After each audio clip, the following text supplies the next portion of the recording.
And here comes the Collinsville Falcons here in the last game of the season. Your Collinsville Falcons here, senior night here in Collinsville against the Fairmont Polar Bears. Coming at you here in a little bit. Captains will make their way to the field. We'll be right back here at game time. And coming in from the south end of the stadium, the Polar Bears of Fairmont High School.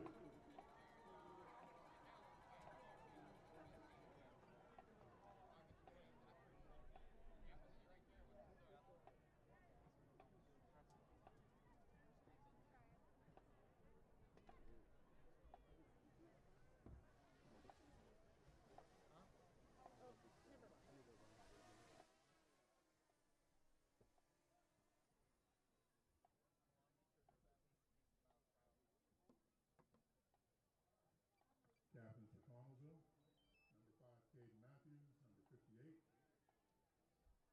That is Cooper Limbo. Number 23, Jaden Mickens, and number 44,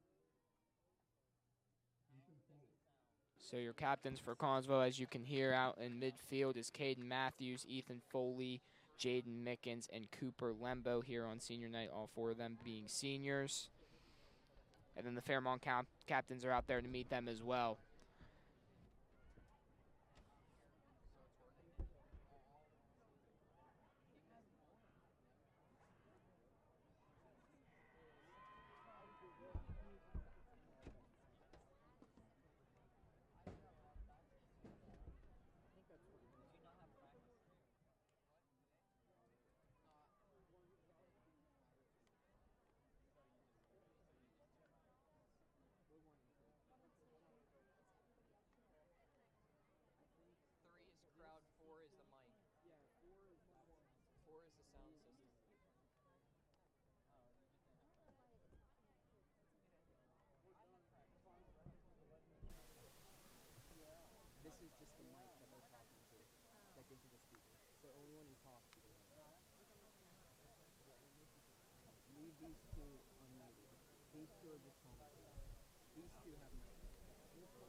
Fairmont has won the toss, chosen to receive to start the game.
Hello, welcome back to Falcon Football Friday here, senior night. My name is Nick Santor, and I'm here with Will Whitaker. And we are back. Lincoln Keller will kick off. Fairmont elected to receive the kickoff after winning the toss.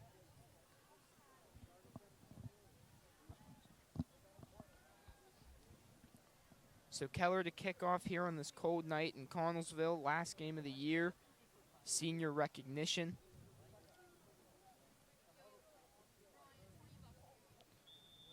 Ref signals the play, and we are under away. It's a short kick, and it's going to be fielded by Taryn Boda in the air, and they will take over at about the 43-yard line.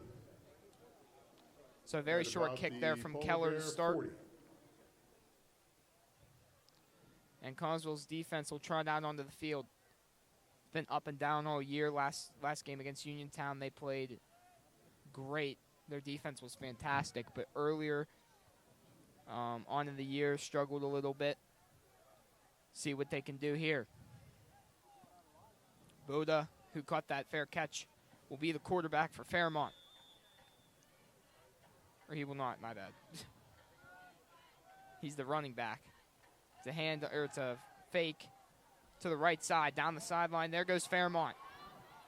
It's Rudy Carrillo spinning out of tackle, still up, and he will just duck out of bounds. But a great start for Fairmont on that screen pass to Carrillo. Good enough for a first down. 22 yards on the play. The play was really nice. They faked the handoff to the running back and gave it to the receiver, let him get out open and get the ball early. Yeah, and his position, I'm looking at her sheet here, he's an athlete, so it looks like he's going to be all over the place today. Smith is the quarterback. I was looking at the wrong person on the last play. It's going to be a handoff to Boda to the left side, up the middle a little bit, and there goes Taran Boda. Boda to the end zone, touchdown Fairmont on the second play of the game. Very nice run there. Good blocking by the O-line. Held their blocks and let the running back get room, and it's already 6-0 Polar Bears. Yeah, and that was just a great run by the Polar Bears. I mean, like, the blocking right there was perfect. You couldn't have drew it up better. And Boda, great job hitting the lane here. As it looks like we have a lefty kicker. It'll be Ben Smith for the Polar Bears. You don't see a lefty kicker often here. And it looks like it is blocked, and a great play. Cooper Lembo. Ben Smith is no good. I believe was the one. Yeah, it was Cooper Lembo got his hands on it, and that could be a crucial part in the game. You never know, missing that extra point. It could come down to that point. Not saying that it will this week, but a little bit of optimism for the Falcons there. We'll be back here in a little bit for some action.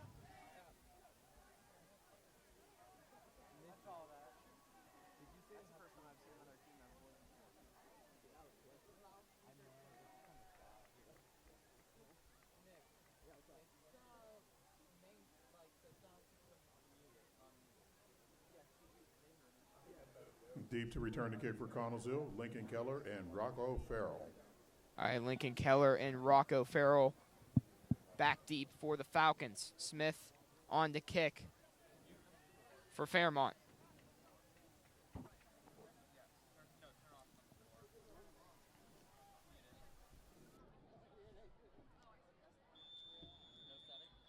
Smith off the kick for Fairmont. See which way he kicks it to. Both are great returners. Keller will take it on a bounce. Keller will take it to the right side. And he's got no blockers. Boda got in there, but he does a great job evading tacklers. And it'll be 33, Jared Rhodes on the tackle for Fairmont. So, as you guys know, we are recognizing our seniors tonight. So that is something we want to look out for on offense, our seniors, especially on defense. But, again, we're also recognizing Fairmont seniors as well. We're not going to list them out, but this could be their last game in high school, so we also want to recognize them as well. I'll call them out when I hear them. So Caden Matthews will take the snap as always, and it'll be a keeper to the left side. Matthews down the sidelines, got speed. There goes Caden Matthews with speed. Outruns Boda. Matthews taken down inside the 20, and a great start to what could be the last high school game for Caden Matthews. Great play call there.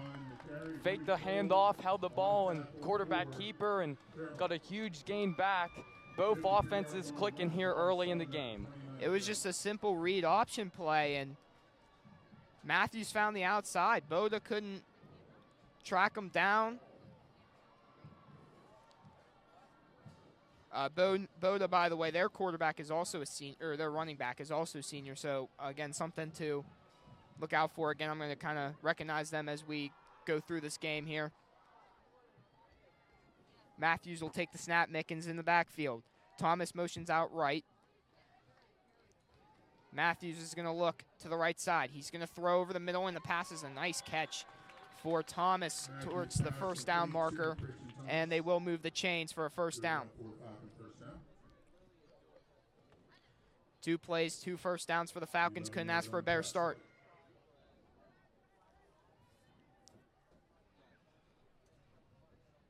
So offensively, it's been a very offensive battle so far. Only 4 plays, and both teams have made their way into the opponent's side of the field with the touchdown from Fairmont.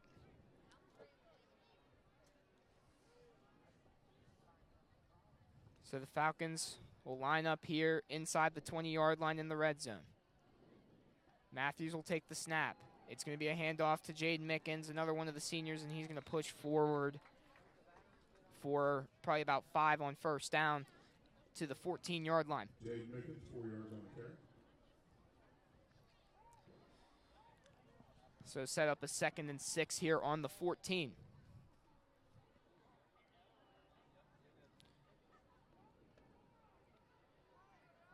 Six nothing our score. Fairmont, the Polar Bears, scored on a Boda rushing touchdown last drive in 2 plays. Matthews takes the snap, hands it off to Mickens up the middle, and Mickens will get a short gain of about 2 or 3, maybe less. Ready after a short gain. First guy to hit him, Tucker Hayhurst. So Tucker Hayhurst in there for Fairmont. They ran on first down and then tried it again on second down, and felt like the defense was expecting that one there. Yeah, they were just expecting the run there. Again, Hayhurst, another one of the seniors, again, just pointing that out. It's 3rd and 5, though. But, yeah, you were right. They were expecting that run there. So we'll see. Maybe they might try and, I mean, they probably should pass it here. This passing down, unless they plan to go for it. Matthews will take it, and their play's blown dead. There's a flag down on the right sideline at about the False start. Number 14 for the offense. 5-yard penalty from the previous spot. Replay 3rd down. So Thomas moved a little bit early on that play, resulting in the false start. So that moves it back to the 18-yard line where it started, and it's going to be 3rd and 10. So that's a tough break for the Falcons. You could have ran the ball there and went for it. Now you kind of have to throw here if you're the Falcons.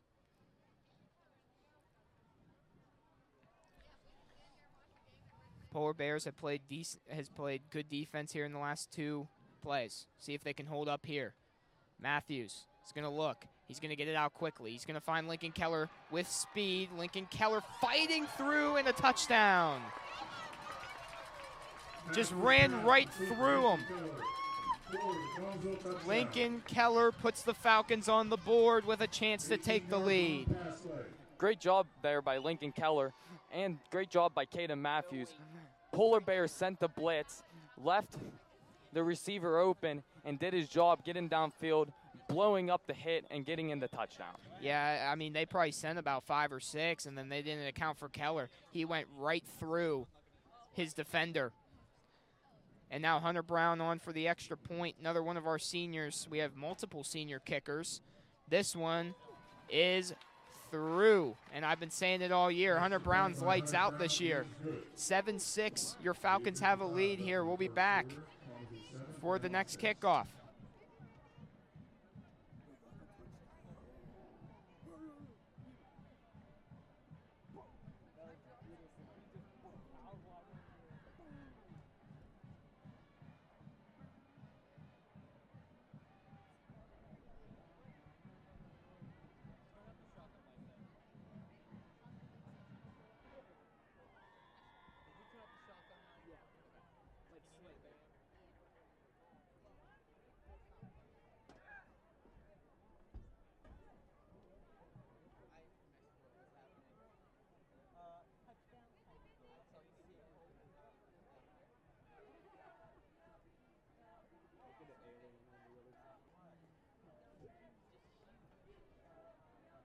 we're actually going to take some of this time.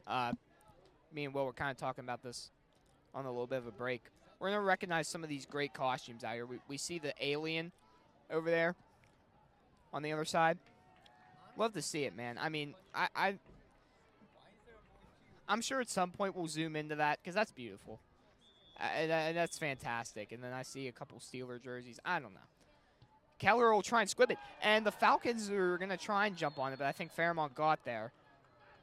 He just, like, bulleted it right at one of the Fairmont defenders. I thought maybe it had a chance to recover for the Falcons. Ball recovered by number 27, Cooper Erse. Well, if you remember last week, they tried that multiple times, and they got it to work, and it really helped them. So why not try it again? Yeah, and I felt like that was kind of like the point in the game where they took control. I mean, you coming off of a score, you go and get that onside kick.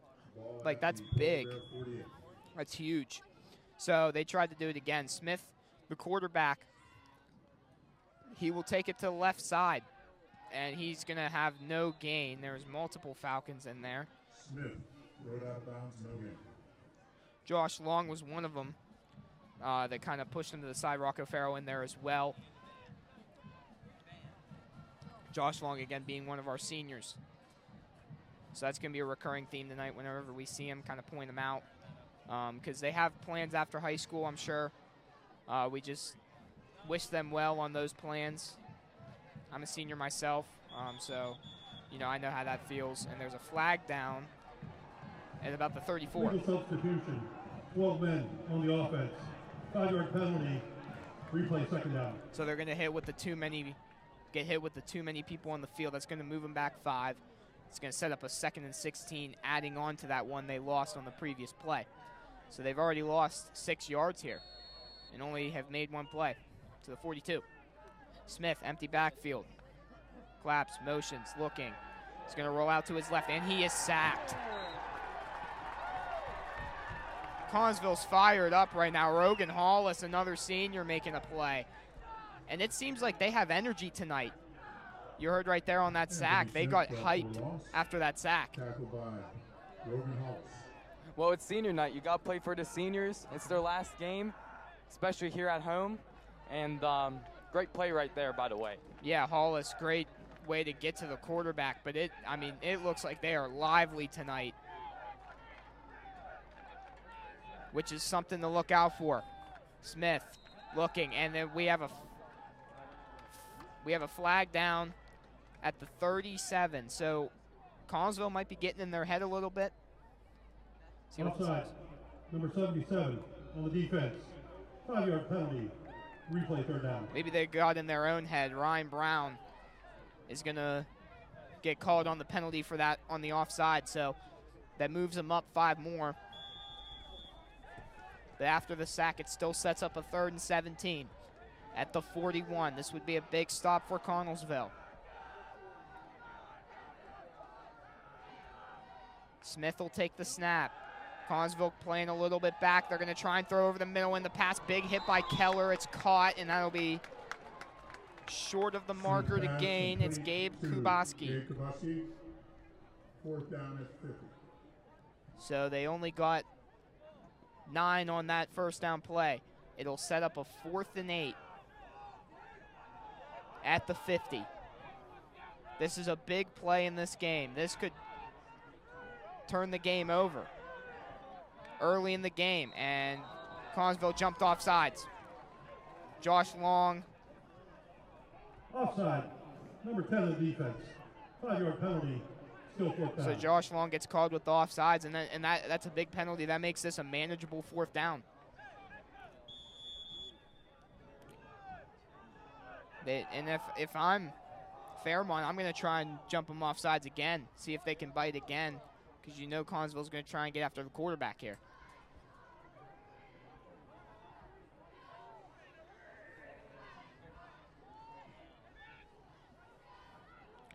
Smith. Boda to his right, rolling out left, looking, throwing, passes caught, 1st down, Jason Walker. Another one of the seniors for Fairmont. For 1st down to Jason Walker. So that'll move the chains for Fairmont, and that penalty was really huge there. Ball spotted at the Connellsville 41. I think if you don't have that penalty, that's not a first down.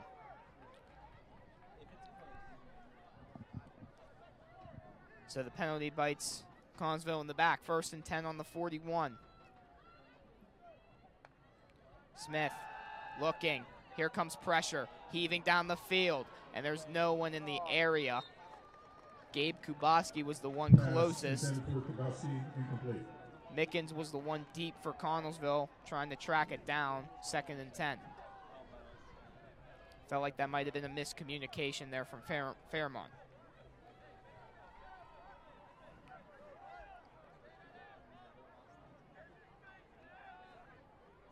.6:42 to play here in the first quarter. Handoff to Boda. To the right side goes Boda. Cutting up field, and Boda going to take it close to the first down marker. Cooper Lembo on the tackle. So their running game's looking really good today. I'm kind of shocked they went away from it there for a second. Their running game has looked really good today. Boda you saw right there, and then the touchdown. Yeah, and that's how they got their first touchdown, was a running on their second play. So we'll see if they continue to do that. Yeah, they'll go right back to it. Boda, that's a great job by Connellsville stopping them. And there's another flag down on the right side of the field, down by the 26-yard line. Boda on the carry, flag on the play. See what this is about, a lot of flags today.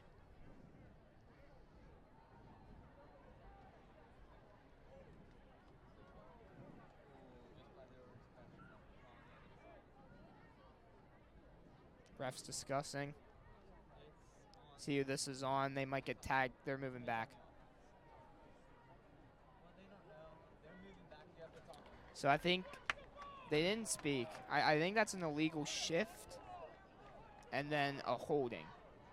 But I don't think, I think they declined the shift, took the holding. Holding would be, I think, a 10-yard penalty, so I think they're going to take that. There are 2 fouls on the play, both against the offense. Illegal motion, that penalty will decline. Holding on the offense, 10-yard penalty from the previous spot. Replay the down. So it is an illegal shift motion, same thing. They decline that penalty. They take the holding, which moves them back 10, and it'll set up a 1st and 20 on the 30. So that, again, penalties have proven to be huge in this game so far. Make or breaks. Smith, screen pass, looking. It's Jason Walker, right sideline. That's a great tackle by Lincoln Keller on the right sideline. They went back to that receiver screen, and the first time they did, got a huge chunk of yardage, but Connellsville was ready for that one. And we have another flag down at around the 35 now. So maybe a post-play penalty here from one of these teams. After the play, unsportsmanlike conduct, number 1 on the offense. Be 15-yard penalty, 2nd down. So they're going to hit Gabe Kubaski with a unsportsmanlike, and that's going to move them back even more, and that's going to put them back into their own territory here. That's the 3rd penalty already on the Polar Bears, and so far penalties have been a major impact of this game. And if Polar Bears continue this, Connellsville will capitalize on these chances. You ready for this one? The Polar Bears are ice cold right now. I love that one. Nah, 2nd and 29 on the 49. That was terrible. That was a good dad joke. Yeah, sure. Smith looking, and I mean, they might be ice cold. Rogan Hollis, give him his 2nd sack of the game. Rogan Hollis. Turning up here on senior night. Look at Connellsville coming out with some energy. Rogan Hollis felt good on that one. Everyone could tell. Beat his blocker and went and got the sack, and didn't even let the quarterback have a chance to get rid of the ball for his 2nd sack. He is feeling it right now. He's feeling it, man. He had probably less than 3 seconds to throw that ball, and Hollis was right in the backfield. 3rd and 31 here. On the 44, this is an improbable situation. They go to a pass, Boda, and they're going to tackle him at about the 45. Ethan Foley in there. Cooper Lembo in there as well. And we'll name another name, Chance Detone in there as well. 9 yards up on the play. Ball at the Connellsville 4th and 45. 15. Excuse me, 4th and 25 here on the 45. Smith. Oh, they're going to punt it. That was really weird. And they're going to try and down it. Well, they get a favorable bounce. That's a really good bounce. That's going to end up pinning Connellsville at the 18-yard line. So Connellsville's offense coming back out. They got that touchdown to start their first drive. Matthews set it up with the big run, and then they got the out route to Lincoln Keller for the touchdown. He ran right through one of the Polar Bear defenders. And let's see if Connellsville can answer right back with a chance to take a commanding lead here. And here's where this 1 point really matters. You know, that blocked field goal. Because now, if the Polar Bears score, they got to get a 2-point conversion. If Connellsville were to score again, Mickens outside, got nothing going. Great stop there by the Polar Bears. Number 33, Jared Rhodes, in there for, I believe, his second tackle of the game. Tackle made by Jared Rhodes of Fairmont. Besides the quarterback keeper, there hasn't been much by the running backs for Connellsville, as Polar Bears D-line is really standing on their heads right now. Yeah, Polar Bears D-line's been great right now. Mickens hasn't been doing much today so far, but Matthews had that one keeper earlier in the game that really sparked the offense. Matthews is going to hand it off again to Mickens. Mickens, and talk about that Polar Bears defensive line. They are going nowhere. That'll set up a 3rd and 10. And again, you would think on first down, I mean, if they stop you for no gain, you wouldn't go back to it, but they did. Sets up a 3rd and 9.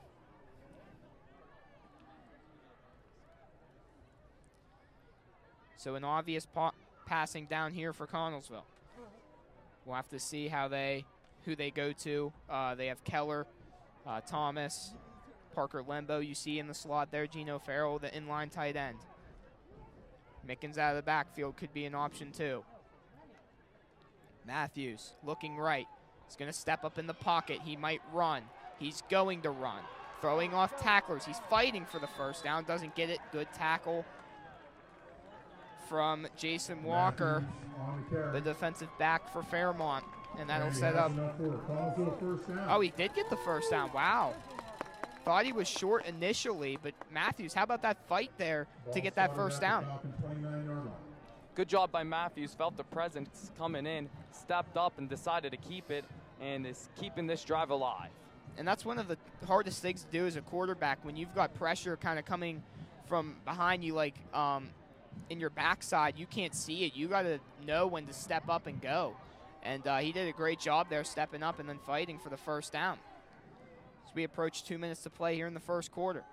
Matthews looking, and he's sacked. Couldn't get anything going there. The Polar Bears defensive line comes up again. He felt the presence on that one and tried to step up again, but great wrap-up tackle by the D-line on the Polar Bears right there. Yeah, and that was Alec McGinnis for the Polar Bears, the what you would call maybe the defensive tackle, in the defensive tackle position, like the big Polar Bear. Just putting this into an analogy. I'm not making fun of him. I'm just saying, like, he's the defensive tackle, you know. Matthews takes the snap. Looking right, going down the field. He's got Keller in stride down the middle. Nice catch, nice throw. Boda in coverage, Keller. Absolutely beautiful pass there by Caden Matthews. He even got hit while throwing it and still made a perfect pass right to his receiver. And good job by his receiver to hold on to the ball as they move into enemy territory. And that was a fantastic throw from Matthews right there. Put it right in the bucket. Keller, just great catch, kind of fell to the ground. That was good coverage from Boda, but Keller fell down with the ball. So Matthews here will take the snap here on 1st and 10 inside Fairmont territory. It's going to be a keeper for Matthews to the outside, and he throws off a defender. There goes Caden Matthews, and Matthews is playing with some fight today. Jaden Matthews on the carry. You can hear, this is the most energetic I think I've heard this stadium in a long Taken out of time. bounds by Taryn Boda. Boda takes him out of bounds, but Matthews throws off a defender. That's enough for Connellsville first down. Ball at the Fairmont 28. So far for Connellsville, the 2 quarterback keepers that they ran have done really well for him. So I like to see him go back to it later in the game. Yeah, and I mean, you know, the quarterback keeper has been kind of a strength today for Connellsville. You see 3 instances where Matthews keeps it and gets the first down. Under a minute to play here in quarter number 1. Can't handle the snap, gets it out to Keller, and they're all over at that time. First time they weren't. And Kubaski for no gain. On the tackle there from the Polar Bears is Kubaski. So his clock kind of runs out here in the first quarter. Connellsville scored on a Lincoln Keller touchdown, then deep completion to Keller kind of put them in where they are now. 2nd and 10. They will run probably one more play before the end of the first.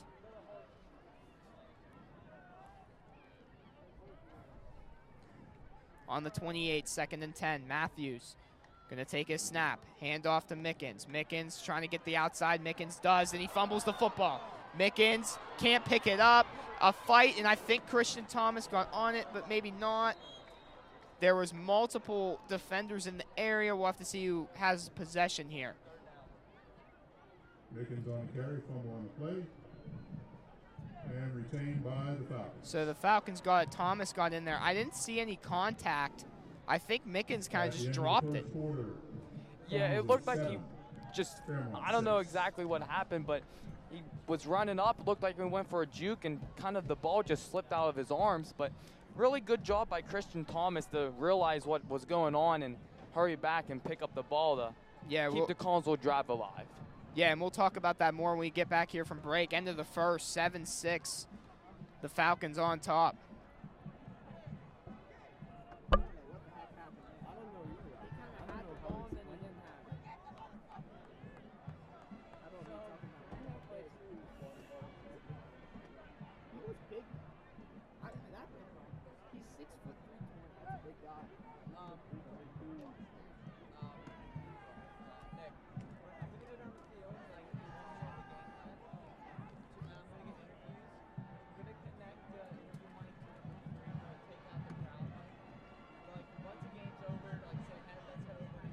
Your mom's here.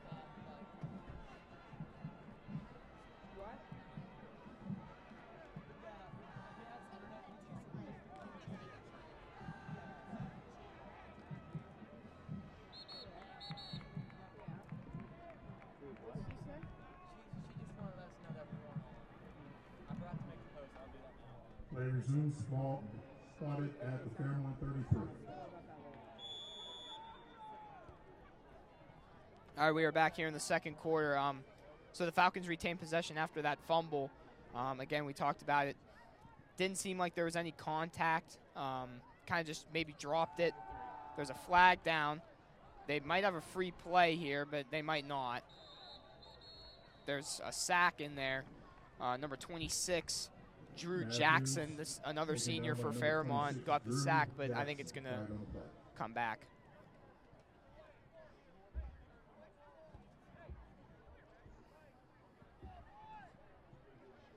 So another illegal shift here on Connellsville.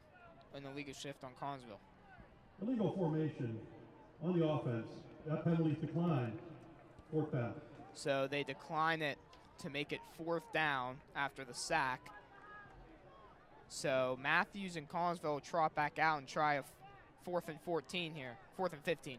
Sorry, on the 33-yard line. So you really want to look for Christian Thomas, number 14, on that sideline. There's an alien in the stands. Oh, and they do what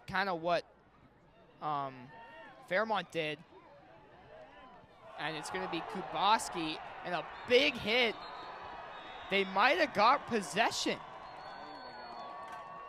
They're acting like they did. I didn't see any fumble.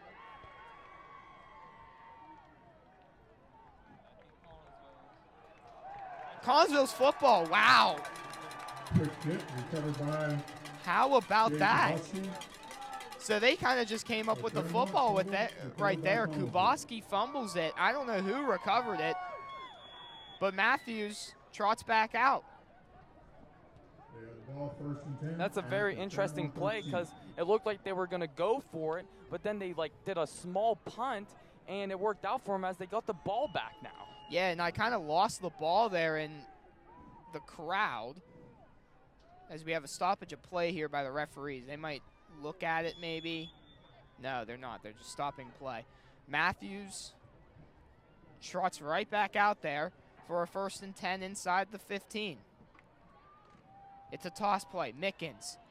And another fumble. And this time it's Fairmont. Kuboski gets it right back after giving it up. Mickens strip. And Fairmont will retain possession. This is madness right now. 2nd fumble of the game for 1st Mickens. and 10 for the Polar Bears. 2nd fumble on this drive as well. What's going on with Mickens? I will give credit to the Polar Bears D-line again as they came in and Ball spotted got at Mickens the behind the line of 19-yard scrimmage and forced a fumble. Yeah, and their defensive line, they're just getting right to Mickens. Mickens hasn't been able to do anything today. And again, another fumble there. Mickens not having himself a great night. Again, we hope it gets better. Smith will take the snap for Fairmont. He's going to look to the right. Falcons bring pressure. One-on-one down the field, and it's incomplete. Good coverage from Jeremy Jenkins. The intended receiver was Grant Newsom. Smith's pass intended for Newsom. Incomplete. Jeremy stayed with his receiver the whole way. Knew the ball came in, got up there, and deflected away from the receiver. Good job by Jenkins right Jenkins there. on the coverage. And that was a great job, and he also played the ball, didn't play the receiver. Couldn't really call PI on that play there. Really good job there from Jenkins. 2nd and 10 on the 19. Falcons defenses look stellar today. Smith looking right, throwing, and it's high. Kuboski was the intended receiver. Smith throws it high, 3rd and 10. Incomplete. So, I mean, ever since that missed extra point, I feel like Fairmont's just looked very sloppy offensively. I felt like they haven't really been able to get anything going in the air. They've kind of went away from the run, which I'm kind of shocked about. Yeah, because the run game was doing really well for them, and it got them their first touchdown. So it's interesting to see why they kind of went away from it. Yeah, I mean, Boda's had a great game offensively, so I don't know why they went away from it. 3rd and 10, they're going to pass again. Smith, and pressure. Mike Work is going to bring him down. Mike Work, another senior getting in there for the sack. 4th down, and this Connellsville defense is looking fantastic. We might finally have a low-scoring game here. Yeah, all the games so far normally have been high scoring, but both sides on the defensive plays and ball have been really strong. Yeah, both defenses have looked fantastic today. Offenses have looked a little questionable. Punt is Ben Smith, and it hits off a Falcon player, and Fairmont's going to take over. Rocco Farrell, Grant Newsom gets the recovery, but Rocco Farrell kind of ran in front there, and it just hit off his leg. Nothing you could do about that. That's just a rough go for Collinsville. It looked like Rocco kind of lost track of the punt there, and I think he thought it was going to be a lot deeper than what it was, and unfortunately hit him right in the back, and it's a turnover right back to Polar Bears offense. And that's kind of a mistake for Rocco. You can't really control Boda up the middle. He's going to get 5, but again, I mean, that's the 4th fumble in a span of 5 minutes. 3 of them on Connellsville. I mean, I don't want to make excuses for the players, but it is a little cold out there. It might be affecting how they handle the ball. Yeah, and this probably has been the coldest game we've had so far, but again, 4 fumbles. They're going to go wildcat motion here. Jason Walker going to take it. He's going to find space. Jason Walker, he's a free man. Down the right sideline, touchdown. Fairmont answers right back after a couple fumbles. Great job by Walker there as he broke 2 tackles, found the gap, and ran up. And now for their second touchdown, Polar Bears take back the lead. So we're going to hold up here. There's a flag down at the 24. But as you talked about, great play from Walker, kind of breaking 2 tackles. During the run, blocking the back, on the defense.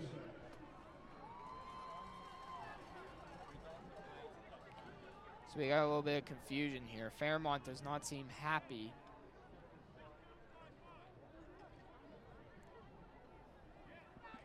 But as of right now, the result's a touchdown. Blocking the back, on the defense. Penalty be enforced half the distance on the try for point. So they're going to try and go for 2, which I think is the right choice here. They missed that extra point. So now they're half the distance to the goal line here. Okay, 40. So on the 1, this could be big for Connellsville to put the Polar Bears essentially within 5. And it's going to be good. Anthony Smith right up the middle is going to get the 2-pointer for the Polar Bears. So the Polar Bears answer back with 7 after a couple fumbles. We'll be back.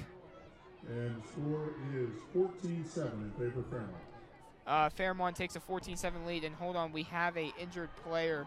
We'll go to break here, but Mike Work, we'll check on him when we get back. We have a player shaking up on the play.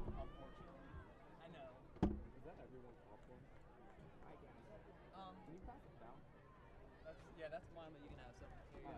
You don't mind, do you? Yeah, I don't mind. I'm looking at the whole thing. Okay, I just want to bite. Nick, can you tell me who the head coach of Connellsville is? Chad Lumber. Okay, because I'm going to talk to him to see before halftime ends if I can see Caden Matthews and get an interview with the coach as well. He's the guy, I'm trying to point him out for you. He's the bigger guy. He's shorter, but he's bigger. He has a beard. I think he has khaki pants on, but they all do. But, I mean, Who was it again? Chad. That's not him. He's talking to the ref right now. Yeah, that's who I thought it was. Which one? The one talking to the ref. Right in front of the ref.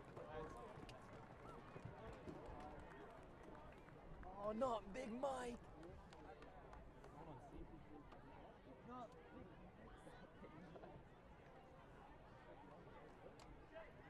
So Mike Work gets up and walks off with a limp. Again, we hope him the best, and I say it every stream. We hate to see injuries. They're the worst part of the game on both sides, especially on a senior night. You know, this could be his last game. And, you know, we just kind of keep him in your guys' hearts and hope he gets back in the game here soon. Meanwhile, while Mike Work will get checked on, Nick Smith will kick it off for the Polar Bears. Free patch? Keller will return here. Keller to the left side. Keller's got some space and a good tackle there from the Polar Bears on the left side, and Connellsville will take over at about the 30-yard line.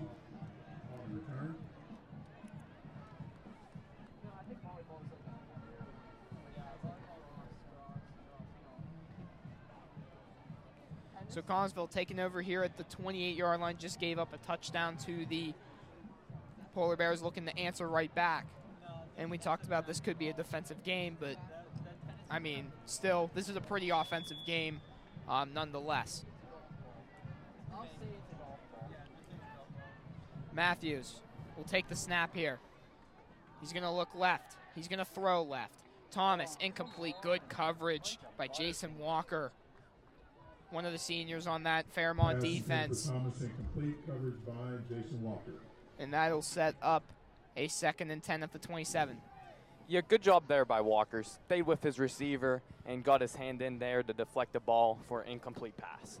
Yeah, I mean, Christian Thomas, he's a stronger receiver too. He's got he's really strong. So to kind of body him up and make that play, That's very impressive there from Walker. That's going to be a matchup we want to look at tonight.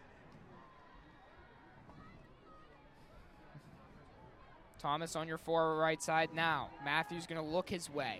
He's going to throw his way, and there's the hands of Thomas. Caught. It's going to be close to a first down. Forward progress might get him close. Number 36, Parker Bigelow, in there on the tackle. Parker Bigelow. So that'll set up a third down. 7 yards on the clock. And 3 here at the 34-yard line. So we'll have to see, are they going to go to the run or the pass here if you're Collinsville?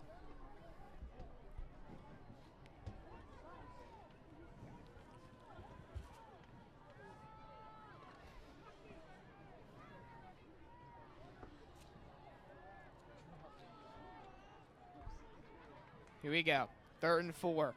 This could be a big play in this game. Matthews. This Polar Bears defense looking to get a stop. Matthews looking to his left with pressure coming, and he is sacked by Bigelow. Has made a couple big plays in a row, saving that second down play for going for a first down, then gets the big sack on 3rd down, and Collinsville will likely punt it away. Good job there by the defense. They had everyone covered downfield, and Caden Matthews was forced out by the D-line, and good job by the linebackers to come in and get the sack. Yeah, that's a great job by I almost said the Beavers. That was last week. That was not even last week. Wow. About 4 weeks ago. That was like 3 weeks ago. The Polar Bears, they did a great job there getting into the quarterback and forcing a sack. Keller to punt, and that's a great punt. Wow. Solid punt. It's going to roll to about the 40. That looked like it was higher and longer than it actually was. There's a flag down, by the way, at around the 48-yard line. We'll see what this is about. We've seen a couple penalties today. We've seen a lot of penalties, actually, on both teams.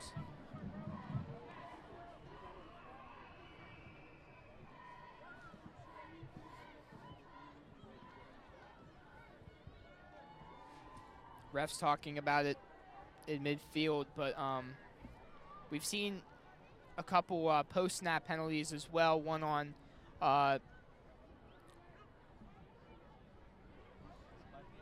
Fairmont earlier. It was a unsportsmanlike, so we'll see what this is about. This is taking a little bit. We'll have to see what the anticipation is here. Very sloppy game. Kick, legal participation on the receiving team. That'll be 15 yards from the result of the play. First down. Wow, so that makes Lincoln Keller's punt look even better than it initially was.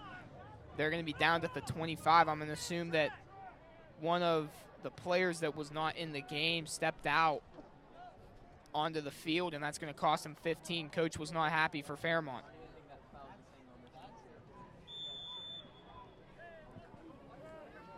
So Fairmont will take over at the 25, 1st and 10. They got a touchdown in their last drive. Have to see how they answer back here.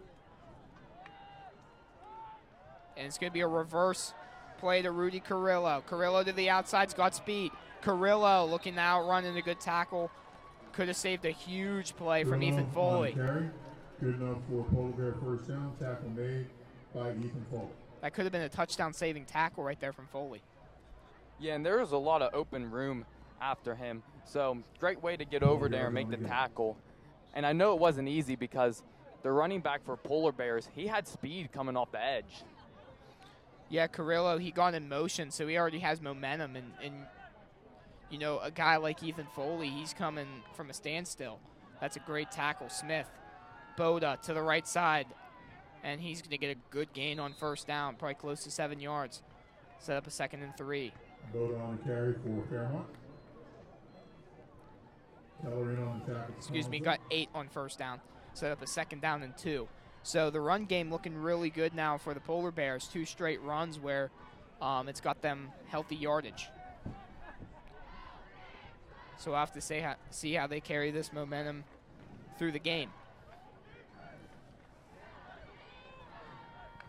Smith looking, gonna heave it deep, one-on-one, and it's a great throw and a great catch. Jason Walker, first down for Fairmont.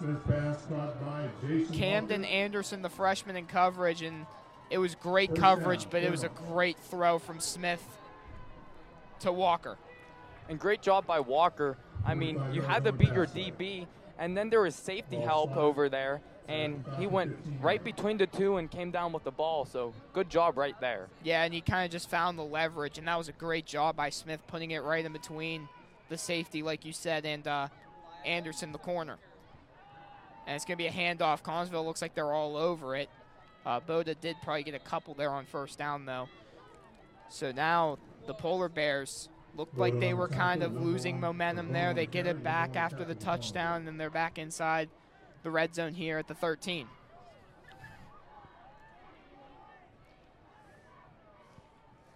It'll be second down. Walker, who had that big catch in the backfield now for the Polar Bears. So they have a lot of versatile players. Looking, Smith throwing, and good coverage by Farrell, looking for Kuboski, who's been almost, he's been targeted a lot today, but hasn't really hauled in many catches. Not that one, the one on our. Rocco Farrell on the coverage. So this will set up a 3rd and 8 in a great play, like I said, by Rocco Farrell, getting his hand in there.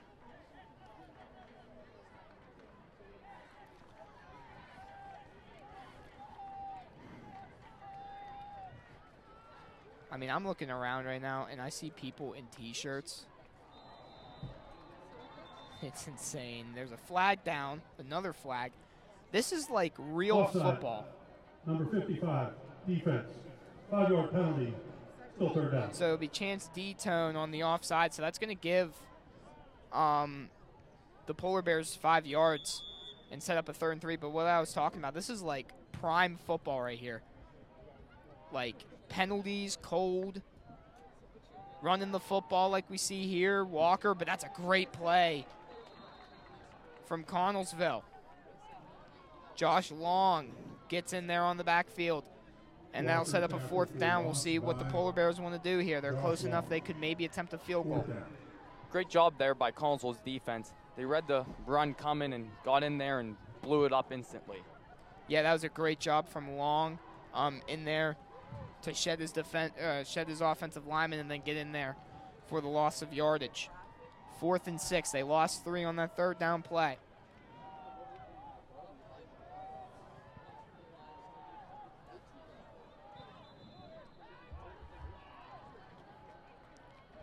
And we have a timeout Fairmont. from Fairmont. First charge timeout of the half. So Fairmont will take a timeout. We'll be back here after the timeout.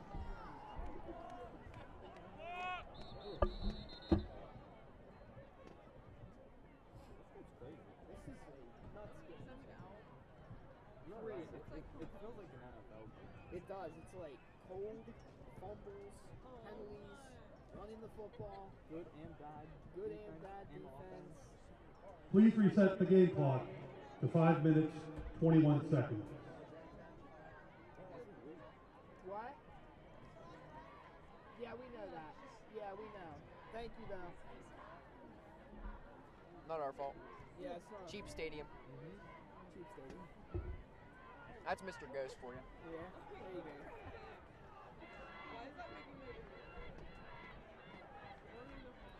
So, again, we want to recognize some of the, as we see on the other sideline, cheerleaders are doing their do it routine.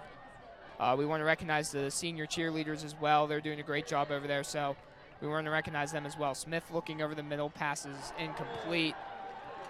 Great hit from Cooper Lembo on Gabe Kuboski, who again is targeted again. Kuboski incomplete.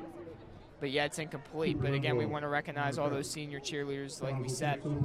So Collinsville takes over on downs here on that 4th down play, and now Collinsville with a chance to tie the game.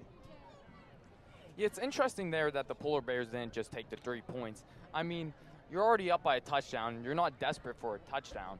But to leave 3 points off the board might be big, especially if Connellsville comes down and scores a touchdown right back.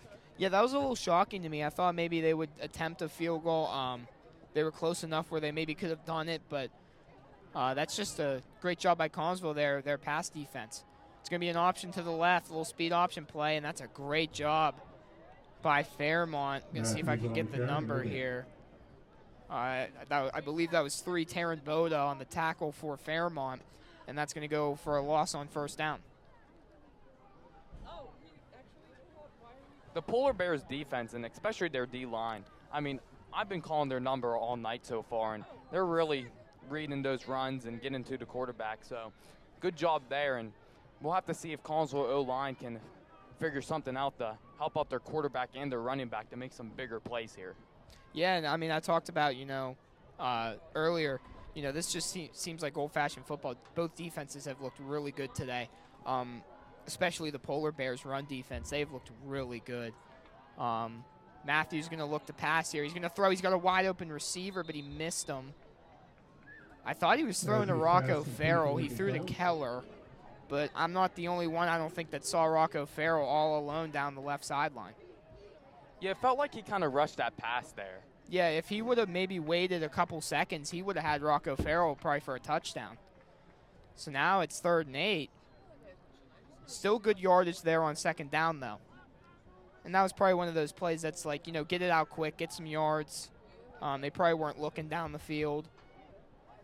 Yeah, make 3rd down manageable. Yeah, 3rd and manageable, but, I mean, still, it was there. I got to point it out.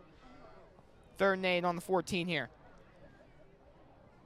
Matthews takes the snap. He's going to look right. He's going to roll out right. He's going to get brought down. McGinnis got in there again for the Polar Bears, along with another defender that got in there for the Polar Bears. So this defense for Fairmont is looking legit today. And they'll force another Connellsville punt. Deep for Fairmont, Jason Walker. So Jason Walker, kind of like the chess piece for Fairmont, is back to return. He's been everywhere today. Receiver, running back. I think he even took a wildcat snap as well under center. He's been doing it all today. Keller to punt for Connellsville. He will get it off. Decent punt. They're going to see if they can get a good bounce, and it'll bounce out of bounds at about the 40-yard line. So something to also notice, you realize how Mike Work came off the field earlier in the game with what seemed to be a leg injury. He's back out there. So that's, again, great to see, especially on senior night with him being a senior. He's back out there, so that's great. So with 3:21 to play here, Polar Bears take possession, up by 7. See how aggressive they get here on the 39-yard line.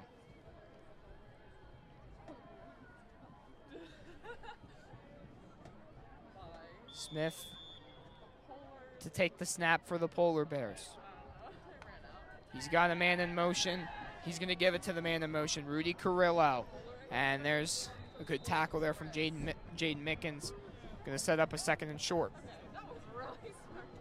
Rudy Carrillo on the carry. Mickens on the tackle to Connellsville. 5 yards on the ball. So Fairmont, they really like those motion plays. Get someone in motion. We've seen it multiple times today where they have someone in motion, and they try to get a head start against Connellsville.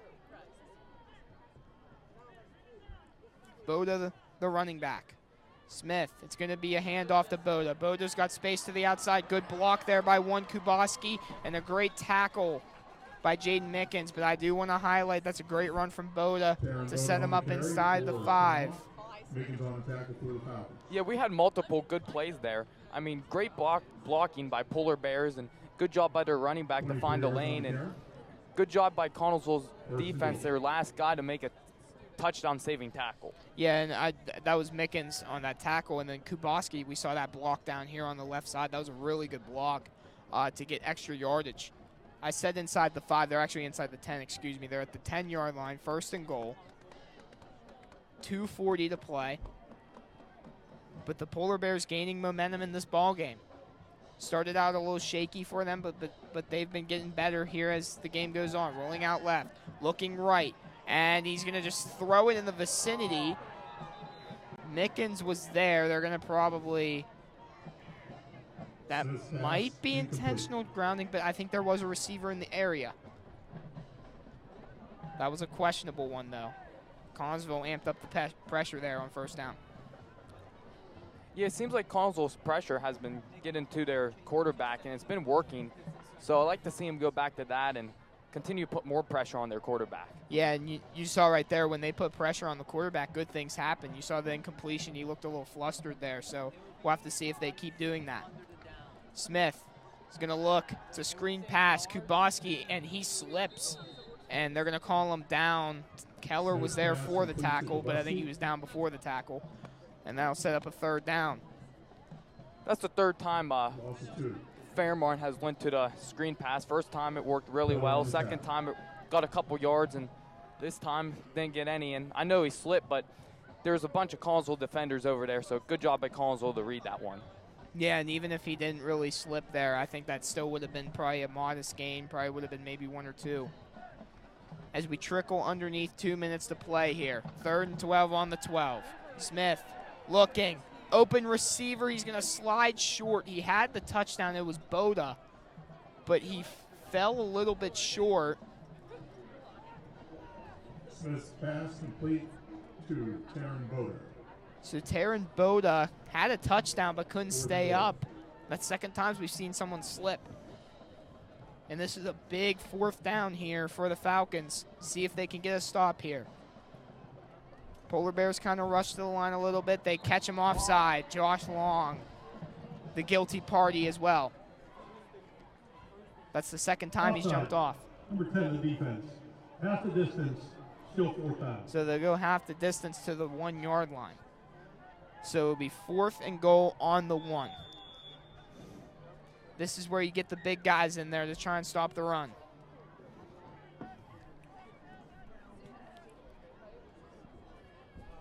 Time is sinking under a minute here. They're going to rush up to the line, and we have a timeout, I believe, called by Collinsville. Collinsville. Their first short timeout. So that's a little bit weird to me. They kind of took a lot of time, called a timeout, but we will be back after the timeout with 1:02 to play here in Collinsville.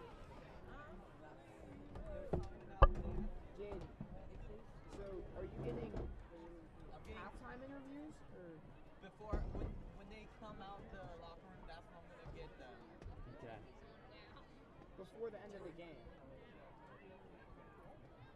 I gotta go pee.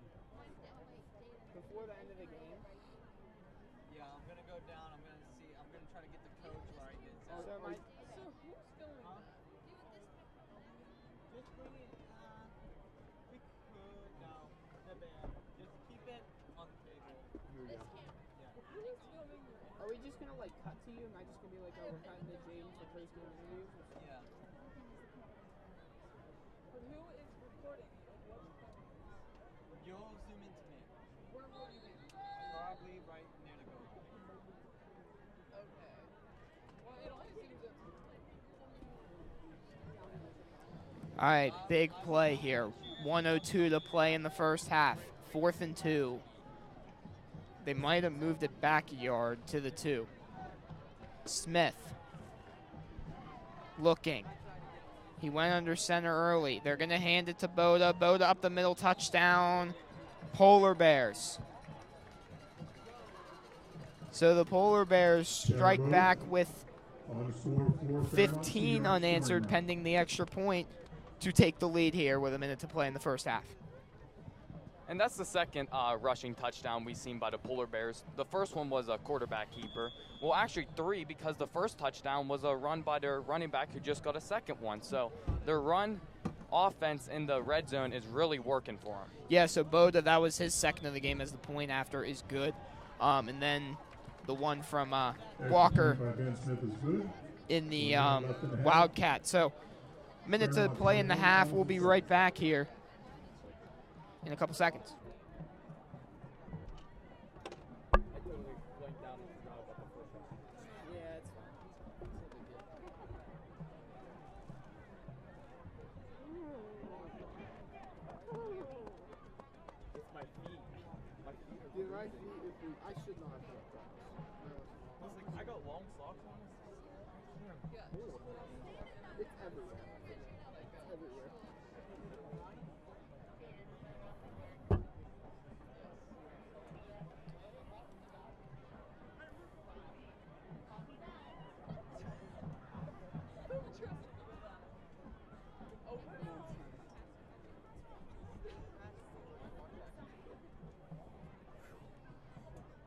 We are back here in Collinsville. A minute to play here on senior night.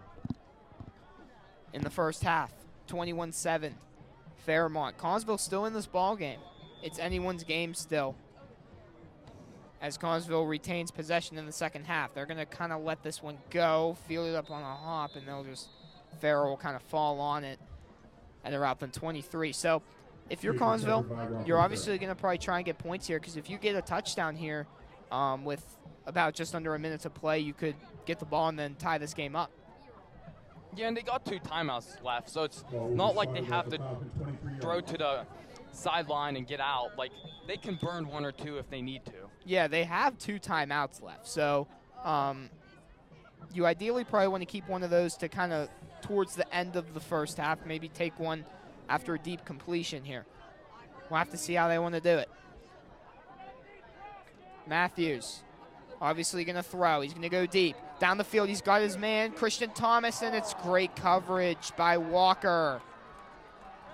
Thomas hit the ground hard, and he's slow to get up. Christian Thomas, broken up by Jason Walker. Thomas is slow to get up, and trainers are going to go look at him. And another injury you do not want to see if you're Connellsville. Official timeout due to injury. Another one of the seniors for Collinsville will check up on him when we get back. Yeah, he hit the ground hard. I don't know what that was about, but he hit the ground hard. Don't keep a torch lit for someone who isn't looking. Yeah, that's a really good defense. So Thomas gets up and walks away. Again, something we like to see. He's up and ready to go. Probably just got the wind taken out of him. Took a hard hit to the ground. He will come out for a play. But that, again, we talked about that really good defensive play there from Walker on that left side. He did a great job getting his hand in there. That looked like it had the makings to be a big completion for Collinsville. And it feels like we called Walker's name a lot tonight. Like, it's not even a second half, and he's been a major part of Polar Bears' reason for why they're up in this game right now. Yeah, he's been all over the place today. I mean, defensively, offensively, he's been in a quarterback. I said it. He's kind of like a chess piece for Fairmont. Matthews going to look to his left. It's going to be a quarterback keeper here, and Matthews is going to take it up to the 35-yard line. They're probably going to have to go hurry up here. Tackle made by Bigelow of Fairmont. First down, Collinsville. So they need to hurry this up a little bit. 36 seconds to play. Matthews looking around. Matthews takes the snap. Looking. Going deep for Thomas again. And that could be covered. That is going to be PI. I saw him kind of hook the arm. Walker is going to get called for it. That was kind of iffy. Pass interference. Number 2 of defense. 15 yards from the previous spot. First down. So it would be a 15-yarder, and do you agree with that? I feel like he kind of did hook that arm a little bit. Yeah, I think he got a little bit there. I mean, it wasn't major, but it's definitely enough to get the call, and I agree with officials. Good call there. Yeah, I think that was a good call. And Thomas really sold that well because I mean, he kind of like couldn't really get his arms extended, so I felt like that was a good call just from up here where we're looking. 21-7, 23 seconds to play in the first half. 1st and 10 at the 48-yard line. See if the Falcons can get something here going into the second half. He's going to look Thomas's way again. He's going to throw to Keller, and it's great breakup by Fairmont. Pass intended for Keller. Number 26, Drew Jackson, another one of the seniors on that defense, makes a play. And 18 seconds to play here in the first half. And Fairmont's defense right now is holding strong. I mean, Connellsville had time and 2 timeouts, but they're not even over to 50 with 20 seconds left. So Fairmont's holding on for now. Yeah, Fairmont's doing a great job defensively, only holding the Falcons to 7 points. I believe that would be the least in a home game this year that we've called, would be 7 points. So Matthews here on 2nd and 10, trying to see if they can get something going here heading into halftime. Looks sideline. They're going to just get a couple extra yards with Rocco Farrell. Matthews pass complete to Rocco Farrell. And they still have those 2 timeouts, so you can go over the middle of the field. You have still a lot of time. You just don't want to take too much time off. Yeah, you don't need to force something to the sideline. Like you said, still got 2 timeouts, and look over the middle, because Fairmont's defense might not be suspecting you to throw it over the middle. They might think you're going to the sideline. So if you throw it in the middle, you might find an open receiver. Yeah, you know, Hunter Brown's got a decent leg. I mean, you know, I don't know what his range is, but you could maybe get at least 3 points going into the second half. Matthews going to look. He's going to go down the sideline, and he throws it right to Walker, and it's going to be intercepted. Inside the 5. Intercepted by Jason Walker of Fairmont. The Polar Bears will take over. Seemed like a little miscommunication on that throw. It was a little too far out in front for the receiver, and you know, good play by Walker to realize that throw was overhead and go get the ball and pick it off. Yeah, that was I mean, there wasn't an awful throw by Matthews, but I felt like it was way overthrown. Lincoln Keller, the intended receiver, didn't really have time to get over to that. So 5 seconds to play. Assuming they're just going to run this clock out here, we will head to the second half.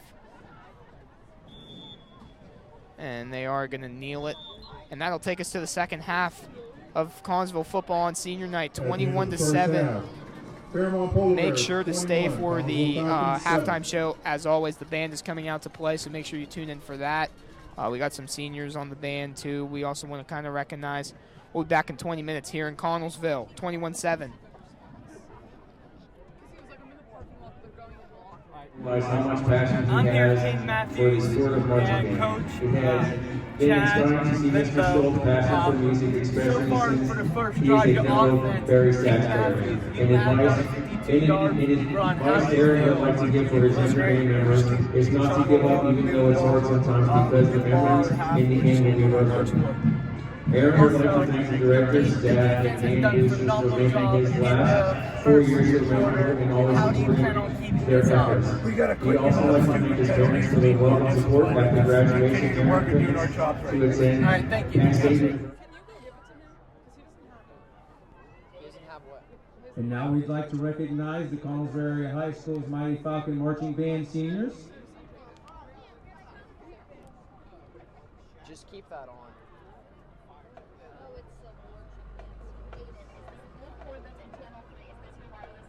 No, it's not.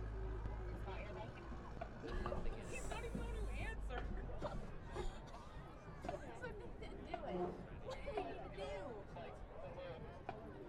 What? What do you say? Can you repeat that?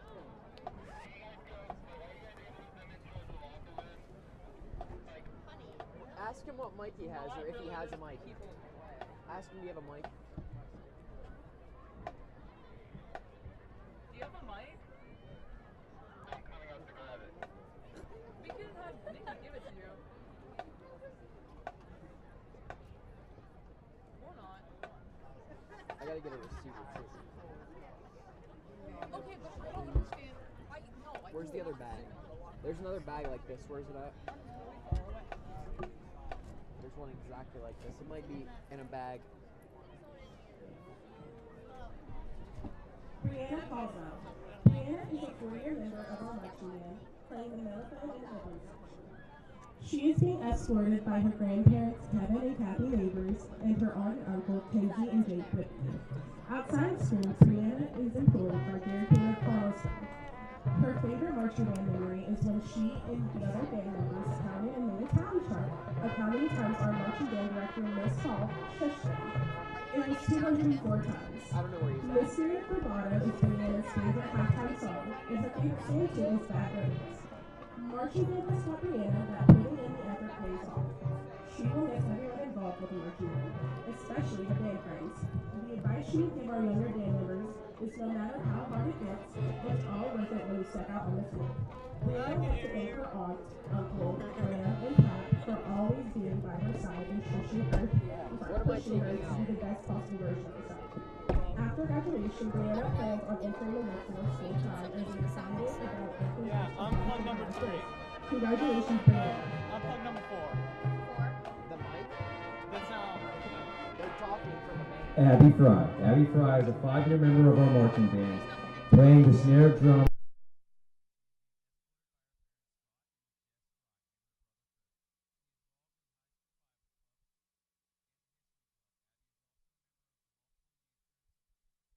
Trio Upward Bound program. Abby will miss our drumline section the most because they have become our second family. The advice she would give her younger band members to realize that people around you won't be around you forever, so enjoy them now and don't forget them and take it in all. Abby will also like to thank her parents for always being there for her and encouraging her to stick with the marching band through the ups and downs and the transitions involved with the 3 different directors. She credits one of those directors, Mr. Yitzi, in inspiring her the most during her first year and making her most memorable experience. After graduation, Abby plans to attend college and pursue a career in teaching or in something in the field of science. Congratulations, Abby. I have it. Emma Hall is a 4-year member of the marching band, playing clarinet. Emma was the section leader in the Upper Woodlands her junior year and drum major for her senior year. Emma is being escorted by her mom, Robin Turlington, and her sister, Caitlin.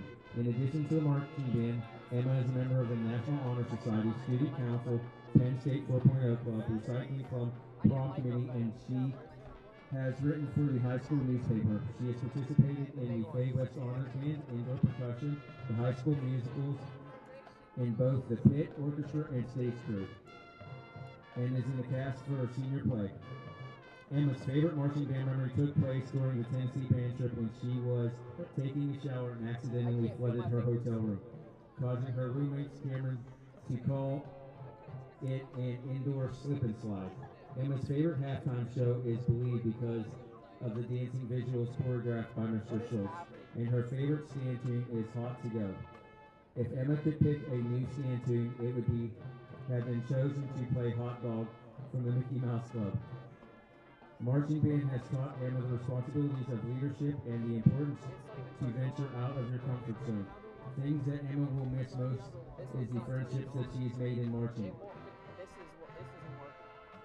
In marching band, the Halloween parades, and preparing for halftime show. For Emma, Cadence Mickey was the person who inspired her to be the drum major and helped her gain leadership qualities she has today.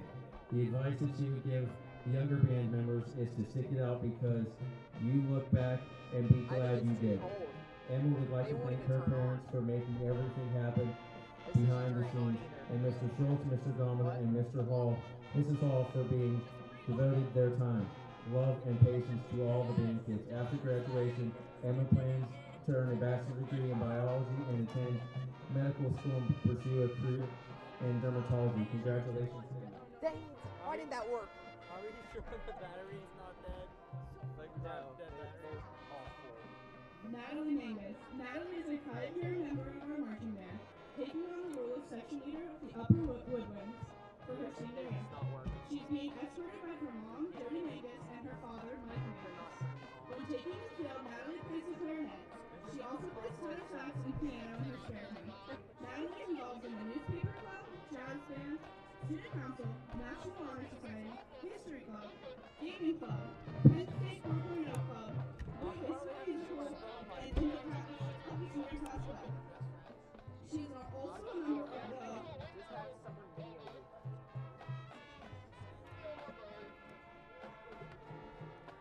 License Free Presbyterian Church. Natalie's favorite marching band memory was her 8th grade band trip to Universal Studios Florida, because it was so much fun to roam around the parks and experience it all for the first time. Natalie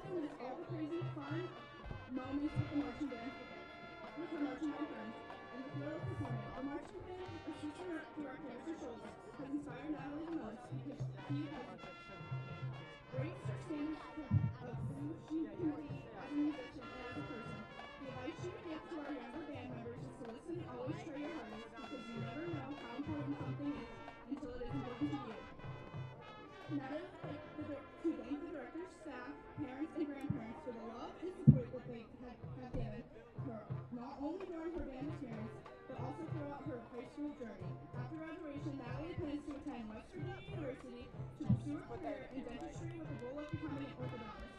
Congrats, Natalie. Put these in that camera bag too. Those are the things they give at the bottom of the mics for $400. Jordan McClellan. This is Jordan's first year in marching band. Jordan was a manager during her senior year. She is being escorted by her boyfriend Ernest Tedeschi. Her favorite band members this year are the away football games. Her favorite snacks for those away games bus rides are Sunships and All this is cheap. Jordan's favorite song from a halftime show this year is From Now On. Ozzy Osbourne's Crazy Train is Jordan's favorite This is like and she would love a halftime show that included that song. The marching These are like Jordan had making friends and to step out of her comfort zone. So does her fellow band members and the instructors more than she So I know how to break them. Jordan's band manager friends have inspired her the most. And I think Erwin made us The feel advice like she would give our younger band members is to practice and to not forget to have fun. Jordan would like to thank Miss Hall and Mr. Dawn in our third grade season. After graduation, Jordan plans to attend a trade school for mechanics and construction. Congratulations, Jordan.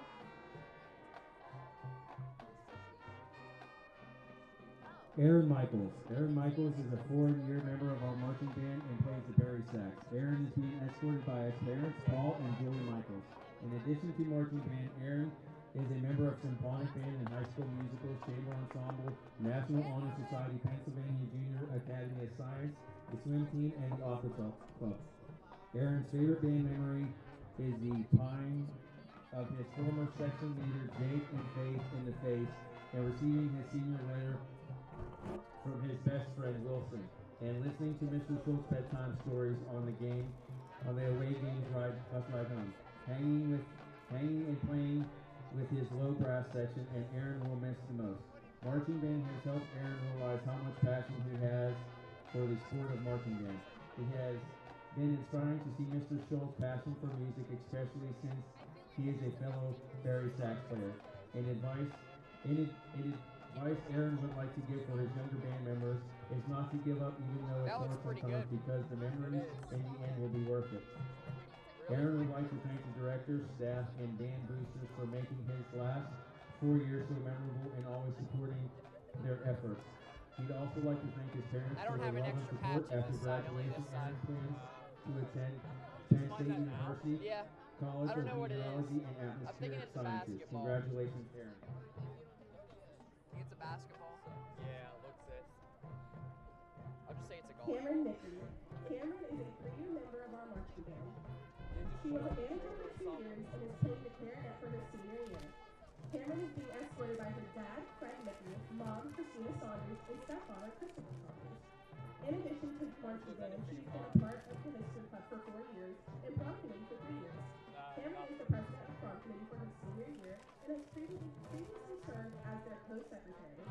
For 2 years, Cameron has been a member of indoor percussion in the National Honor Society. Cameron's favorite marching band memory is from the Tennessee band trip when Emma flooded her hotel room while taking a shower. The thing Cameron will miss the most about marching band is seeing and talking to everyone almost daily, while creating amazing memories that she will never forget. The marching band has taught Cameron to step out of her comfort zone and to not be afraid of the unknown. Cameron credits her sister Cadence for inspiring her to play the clarinet and join the marching band. The advice she would give our younger band members is to Jake told me he's not going to eat the whole bag, so I've been eating the whole bag. Because the time he spent together, he hasn't touched it since the first Cameron would like 5 to thank minutes. the directors, staff, her parents for everything they have helped her with. Cameron has committed to Indiana University of Pennsylvania, where she plans to attend. She plans to major in speech language pathology and minor in special education. Congratulations, Cameron. Olivia Monahan Messmer. Olivia is a 5-year member of the marching band playing baritone horn for her senior year. Olivia has been escorted by her parents Wayne Messmer and Julia Monahan Messmer and her brother Nathaniel. In addition to playing baritone horn, Olivia has been a member of the drum line for 3 years, indoor drum line for 3 years, and winter guard for 1. She's also volunteers at the Carnegie Free Library of Connellsville. Olivia's favorite band memories include spring trip and the away game bus rides. This year's Thanks for the Memories is Olivia's favorite halftime show, and her favorite stand tune is from the theme song from Jaws. If Olivia could pick a halftime show or stand tune, it would be Billy Joel's Piano Man. For Olivia, marching band has taught her respect, patience, and time management. Olivia's time with the marching band comes to an end. She will miss her section the most. Mr. Gore and Mr. Schultz's love of music has inspired her above all else throughout the years in the band. The advice Olivia would give to our younger band members is stick with it because it will get better and be a lot more fun. Olivia would also like to thank everybody involved in the marching band, from her fellow band members and the directors, the staff, for 5 great years. Congratulations, Olivia. Morgan Nicholson. Morgan is a 3-year member of our marching band, taking on the role of co-section leader. I'll do the best I can. Morgan is being escorted by her mom, Sharon Nicholson, and her dad, Dan Nicholson. Morgan plays the clarinet on the field and oboe for fan concerts. In addition to the marching band, Morgan is a member of the National Honor Society, Student Council, Jazz Band, Senior Class Club, PSPW, Newspaper Club, and History Club. She also holds a part-time job at Walmart Connellsville. Morgan's favorite marching band memory took place during a competition where her, Natalie, and Emma were changing into uniforms on the bus before the bus driver hit a pole and Emma fell backwards onto her butt like a cartoon character. Veggie Tales was Morgan's favorite stage tune this year, and if she could pick a song to play in the stands, it would be Hey Baby. Marching band has taught Morgan the importance of time management. Morgan will miss the time she spent with her band friends and a long bus ride. The advice Morgan would give to our younger band members is to keep pushing yourself to do better, even when things get hard. Camp Nikki is the person that has inspired Morgan the most, with her silly jokes and overall amazing personality. Morgan would like to thank the directors, staff, and parents to know that they will always be in her heart, and she will cherish the memories they made. After graduation, Morgan plans to attend college for clinical psychology and work towards earning her PhD. Congratulations, Morgan.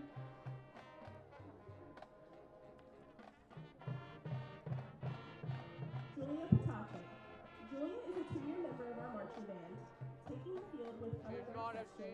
Julia is being escorted by her mom, Jacinta Pataki, dad, Matthew Pataki, and her brother, Brady. In addition to marching band, She ain't old enough. Member of the Bible Club, Chamber Ensemble, and has been involved with musicals at both the high school and the diocese. I can see graduating early, but when they recognize seniors, she shouldn't be recognized. She shouldn't be called a senior. She should be called a junior, and she just leaves. And her favorite stand tune is Golden Playlist. If she had a song to be played on the field or in the stands, it would be Billy Joel's Move It Out. Marching band has taught Julia to be disciplined, to keep her mind, and to take everything with a grain of salt. And that work helps her. No band. After the last marching band comes to an end, Julia will It miss would just her be a mother cut and from friends one. the most. It'd be like, here's your senior for your band. Has inspired Julia Now back to above all else to the become now back to the game. because she's a great leader. After graduation, Julia will be attending Seton Hill University, pursuing a double major in psychology and musical theater. Julia also plans to continue with Canada. Oh, wow. Congratulations, Julia. Back to the game. Julian Smith. Julian is a 2-year member of our marching band, taking the role of a manager as a sophomore and returning to be lead manager his senior year. Julian is being escorted by his mom, Adrian Massarelli, and his dad, Jared Smith. Julian is a member of the National Honor Society, Student Council, History Club, Prom Committee, and writes for the high school newspaper, and is in the cast for this year's Senior Class Club. Julian's favorite band memory is loading over 1,000 water bottles into the back of the van and driving them to the school at 8 a.m. the next morning for the senior water balloon fight during band camp. Elton John's I'm Still Standing was Julian's favorite song from the previous halftime show, and Blinding Lights is his favorite stand tune. Julian's favorite band bus ride tradition was to listen to Mr. Schultz's bedtime stories when he would come home from away games. Marching band has given Julian a sense of responsibility and has taught him how to get things done in a timely fashion. Whatever her name, the last girl. To try his best, the thing Julian will miss the most about marching band is hanging out with all of his band friends. The advice he would give to our younger band members is to listen to your directors and section leaders. Our favorite band master, VP, and honorary dad to all of these kids, Felipe Nieves Jr., Flip, is the person that has inspired Julian the most during his time with the club. Julian would like to thank the directors, staff, his parents for always pushing him to be the best and he loves to play. After graduation, Julian plans to attend West Virginia University and major in cybersecurity. Congratulations, Julian. Bree Williamson. Bree is joined our marching band in our senior year as a manager. Bree is being escorted by her mother, Christina Parrish, and Ben Metzger. Bree is a member of the National Honor Society, Student Council, Penn State 4.0 Club, Recycling Club, the Trio Upward Down program, High School Musical stage crew, and is in the cast of the senior class play. Bree's favorite band memory of marching band was the long bus rides in the away game. This year's Thanks for the Memories is Bree's favorite halftime show, and she loves the stand tune Hot to Go the most. If she could pick a song that could be played during the halftime show or in the stands, Bree would pick David Bowie's Starman. Marching band has taught Bree not to be afraid of people. In fact, she will be missing part of the large group and the sense of family that this year that she's been involved in.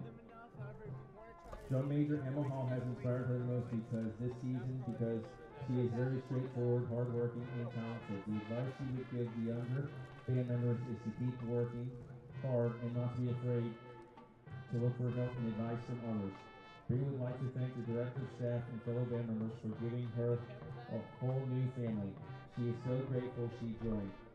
Her only regret is not joining sooner. After graduation, Bree plans to attend college and work toward becoming a pediatrician. Congratulations, Bree. And that is your senior class of 2026 Collinsville area Mighty Falcon Marching Band.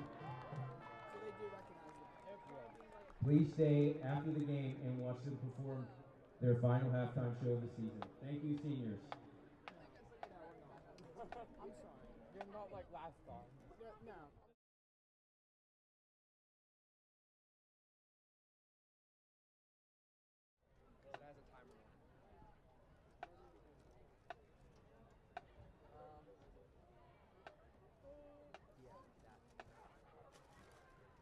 Why is it green and not blue? This one? Or white? Why is it not white? We don't have the subscription for it. But it's white on there. Why wouldn't it transfer? The subscription, if we don't have the subscription, it won't. Time to get out your 50-50 tickets, the green tickets. Well, The winning number is 173503. you got? The winning number on the 50-50, 173503, and the jackpot is $740. If you have that number, please come to the press box. Or we got halftime stack. How long? Why is it 3 minutes? I dropped my ticket off the side. Just for them to warm up? I won though. Yeah, well, They're already warm. You're sitting in like the locker room and you're lazy. Be real, man. No, trust me. It's bad. You need that warm up. Yeah. The coach says, for hockey, we sit in there for like 10 minutes, come out, work so Like halftime? The coach? Yeah. The Especially in a cold game. Yeah. Like you're gonna stiffen up. Yeah. Like even like in baseball, like when I have an inning off, like I feel my arm get stiff. Like it's like I have to warm up. See, that's with hockey. Like I feel my legs just start. Yeah, like cold games. Golf, we just constantly golf. Yeah, like for 5 hours straight. Like between innings in cold games, I'll just and never stop. Keep my arm loose. If not, it will go back.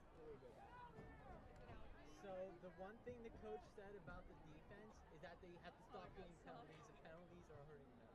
I'll mention it. Well, Nikki's gonna put it in there. Yeah, I got. He did them on his phone. Yeah, because the wireless mics don't work because it's too cold. They go boom. We're playing in the halftime. No problem. Because they Just a talk about reminder, like what they the can do in University the of second half. Classic event is a privilege, and with that privilege comes responsibility to demonstrate conduct that is consistent with the goals of high school athletics. We ask that all spectators support your team in a positive manner that builds enthusiasm while maintaining an enjoyable and various product. Good sportsmanship is one of the primary purposes of the high school athletic program. They got paper towels. And that they must abide by the decisions of the officials. Spectators are asked to support the athletic program by refraining from derogatory comments or behavior. We ask your support. We ask that you support your athletes in a positive and sportsmanlike manner. Sportsmanship was not in the students. Parents That might and win us other the adult game. spectators That set might the win tone us for the our game, students. We ask all who attend Might this turn it athletic around. contest to demonstrate exemplary conduct that is in keeping with the highest standards of the statewide sportsmanship program. Sportsmanship, the only missing piece, is Either end or you.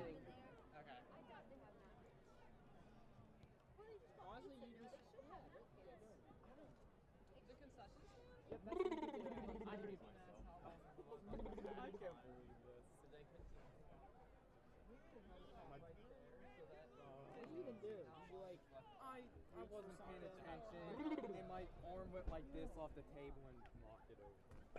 All I felt was my legs like getting warm. I was like, you can see how long it's Why are my legs getting warm all of a sudden? Dude, I drank mine so quick. Yeah. It was another time. 2 seconds. No, but I'm just Now I'm cold. It's probably still hot in your stomach. Yeah, but I'm cold. Like, my arms are still cold. I know. I mean, I got a couple sips. I was trying to save it throughout the third. It's just like, that didn't nah, happen. I'm not making it. That didn't happen. I just can't save a hot chocolate. You know what? It should also be warmer. Yeah, well, I don't even know what fix that is. I think that's pretty fair. Yeah, I just talked to Richie, see if he can add another. Oh yeah, it's really rolling. I would get it down. I would get it down here first. Come down here. Come. It's moving. What is going on? Oh my god! Now, who made a news, guys? So, welcome back to the second half here in Collinsville. Currently, we have a hot chocolate river going down our set right now. So, just kind of had to put you guys up to date on that because that's a little bit crazy. But start of the second half here is going to be underway here in a minute. I mean, this is something else, man. Nothing like some good old hot chocolate on a cold night. And that's the worst feeling. You have hot chocolate and you spill it everywhere. Well, I'm not going to say who spilled it because, yeah, because for embarrassment purposes, we're not going to say it, who it was. But just know that there's hot chocolate everywhere right now. So we'll be back here in a couple minutes with some action. But just had to let you guys in on that. Couple minutes here till play.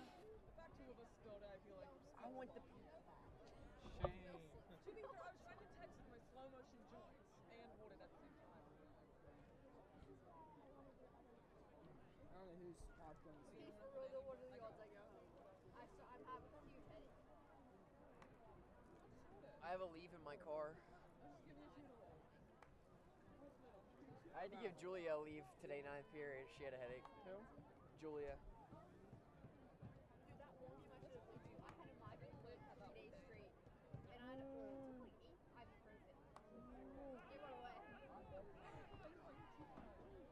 Usually when I take 2 leave if I'm feeling something.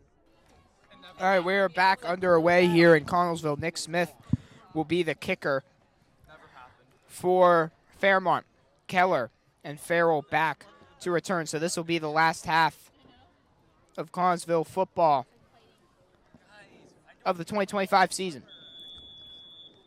21-7. They're down 14. They get the ball, though, and they're going to kick it towards Farrell. Farrell's going to take it up the middle, and he's going to take it and kind of gets off a couple tacklers and take it to about the 25-yard line. So they'll take over there. 11:53 to play here in the third quarter. Excuse me. So Collinsville, they got to get something going right now. They're down 2 possessions.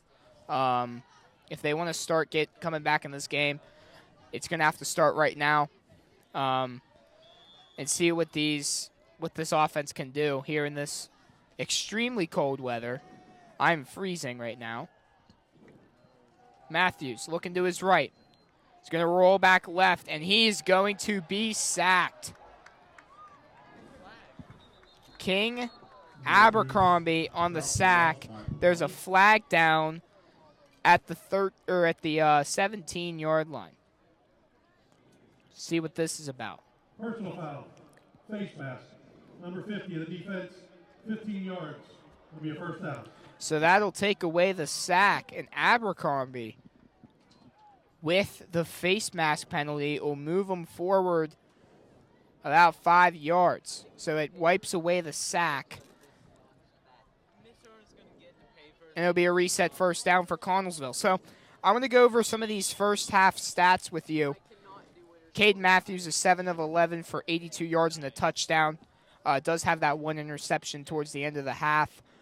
He also has 5 rushes for 79 yards, so he's been the leading rusher today for the Falcons. And then Keller, 4 for 61 with a touchdown. The only touchdown for the Falcons today. So those are your halftime stats here at the early start of the second half, and Mickens will take that one for only a couple yards on first down. Set up a 2nd down and 7 now for Connellsville 3 yards on the carry. after the penalty.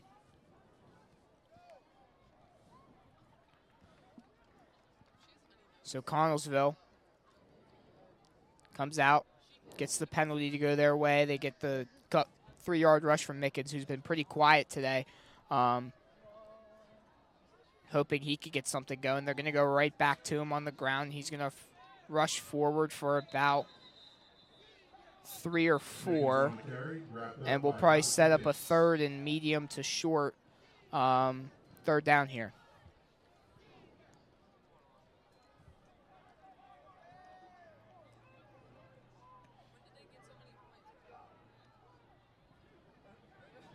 .10:24 to play here in quarter number 3. Falcons down 2 possessions here in their final game of the year.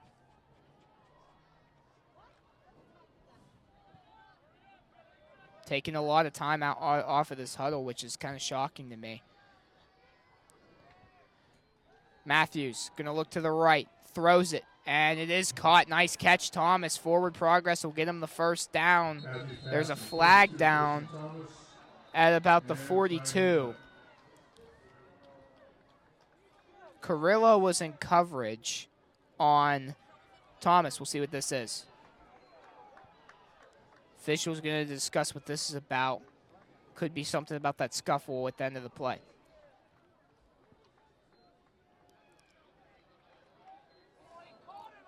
Ineligible play downfield on the offense. So that'll be going back, and they will replay 3rd down. Replay 3rd down. So they'll replay 3rd down, but instead it will be now 3rd and 10. So that's a big penalty. They had the first down, and now it's going to be 3rd down, especially when you want to have a comeback here if you're Connellsville. That can't happen. Yeah, and it puts them in a weird spot. It's like if you don't get the first, it's either you go for it and have a chance of turning it over with good field possession for the other team, or you punt it, but you're risking not scoring any points. Yeah, it's kind of like a tough situation for Connellsville. What do you want to do here? Do you want to play conservative, or do you want to play aggressive here? And do you think your defense can get a stop here? 3rd and 14. Matthews will pass. Looking. Going for Thomas, and it's overthrown. Walker was in there on the coverage against Thomas, and that'll set up a 4th and long. We'll see what they want to do here.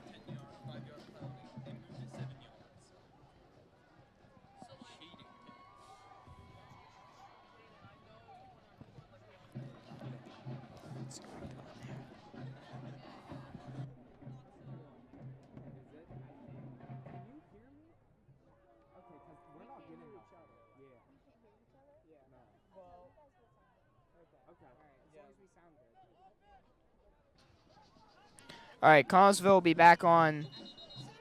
Looks like they're going to be on the punt here.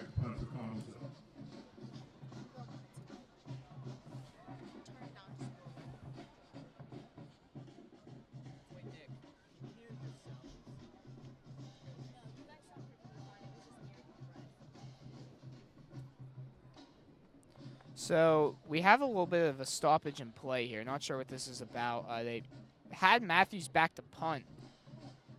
But now officials are grouping up, seeing what this is about.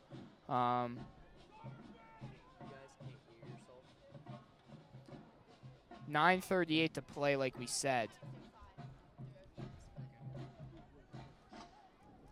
So eventually we get things figured out.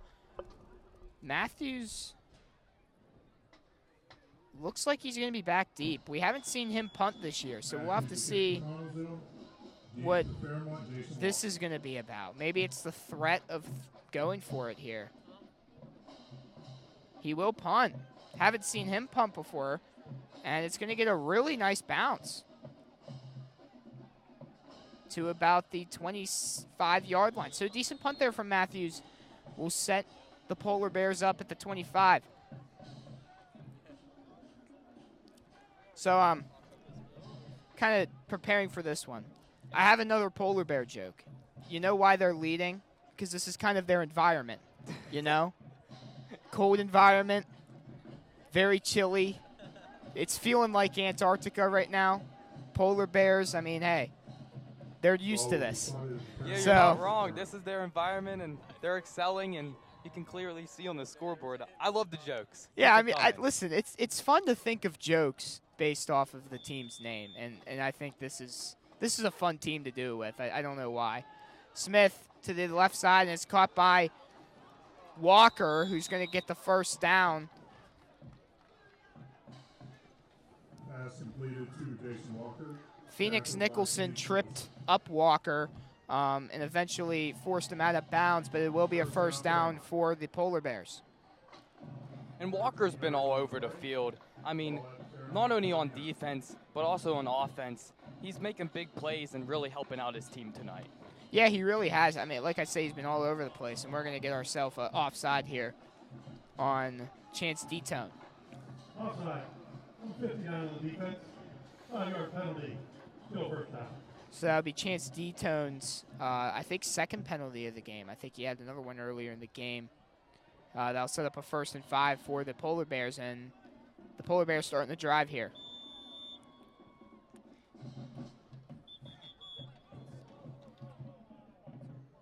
And I'm pretty sure that was Consul's 4th jump off sides penalty here tonight, and it has not helped them in any way. No, yeah, I felt like most of the time those offside penalties just have hurt them today. And we have ourselves another penalty. This one might be a false start. False start.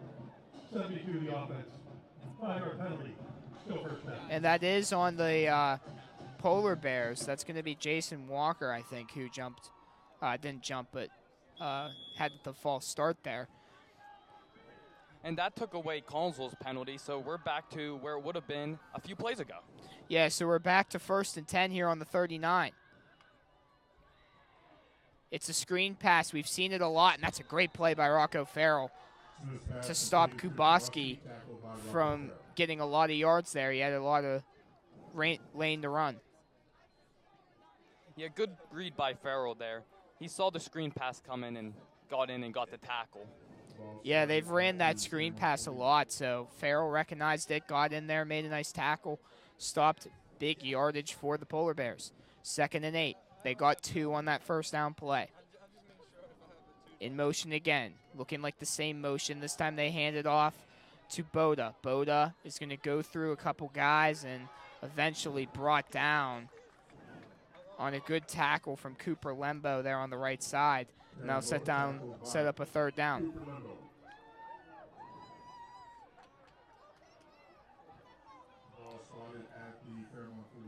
So it'll be spotted at the Fairmont 45-yard line. 3rd and 4. Smith, the quarterback. And they tried to jump him offside. This time they don't bite. Boda to the right of Smith. This time they snap it. Smith. Screen pass to Boda. That's a good play call. Boda staying in bounds, breaking tacklers, and getting up to about the 35-yard line. So a great play call there from the Polar Bears. Yeah, and right back to the screen pass, which we've seen work and haven't worked. And on that play it worked. And the receiver, he also broke a tackle, which helped him gain extra 5 yards. Yeah, and that was just well executed. They kind of threw it behind the pressure, and Boda just got out in space. That was a really good job there. 1st and 10 as they're in Collinsville territory. Smith looking, pressured. There's a flag down. Looking to the right, incomplete. Farrell in coverage. The intended receiver was Carrillo, and we have a flag down at about the 38-yard line.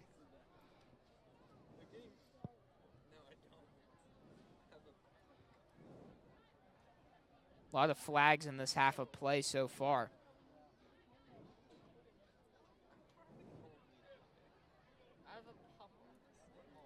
So I think we get another illegal shift play on the offense. That'll move them back. And that'll shift on the offense. 2 players moving at once. 5-yard penalty from the previous spot. Replay the down.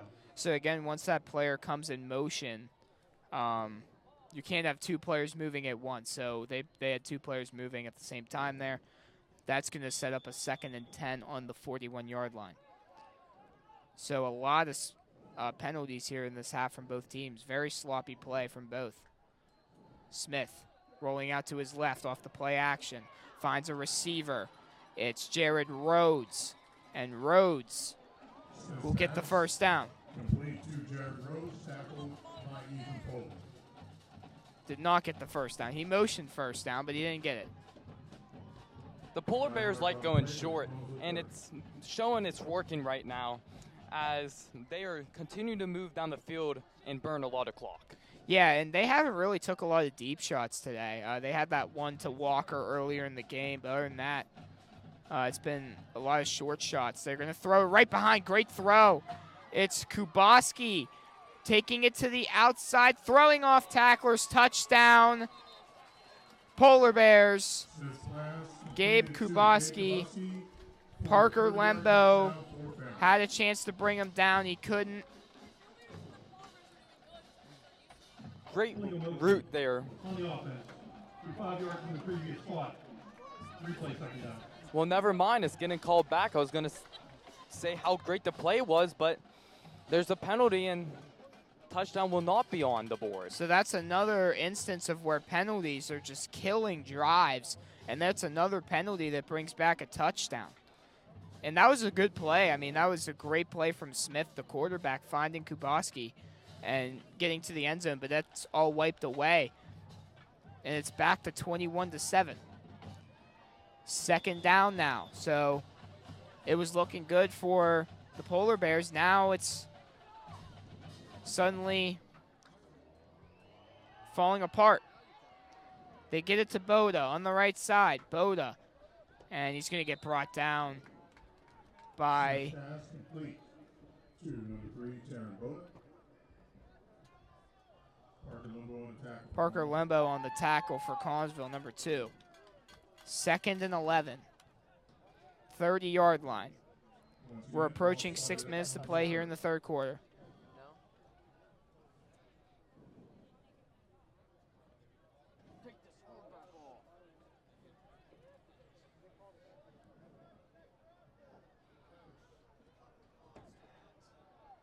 Smith will take the snap for the Polar Bears here on 3rd and 5. This would be a big stop for Connellsville. Throwing over the middle. Pass is caught. There goes the Polar Bears. Touchdown. Grant Newsom. Smith pass complete to Grant Newsom. So Smith finds Newsom over the middle of the field. And that touchdown that got wiped away is brought right back. It was a beautiful route by the receiver. He got out there in the open space. Nice find by the quarterback. And the receiver finished the job by running in for a score. Yeah, Newsom, great job there. That was a good route over the middle of the field, and Smith hit him. And here's Ben Smith on for the point after. Kick is up and good. He's been good tonight other than the block. Extra point. Polar Bears 28, Falcons 7. We'll be right back here. Falcons get the football.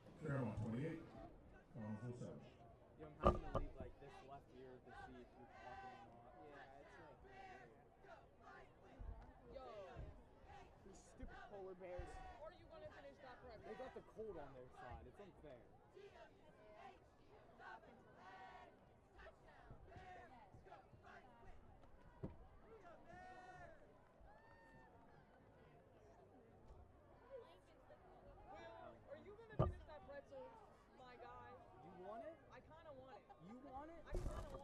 can have it. Can I have half?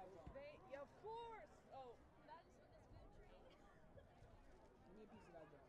All right, guys, just be generous. Okay. Thanks, bro. Share the brain. You want some? She wanted it, and then she got like a little sliver. Well, you already clammed it up. Oh, right, okay. I see.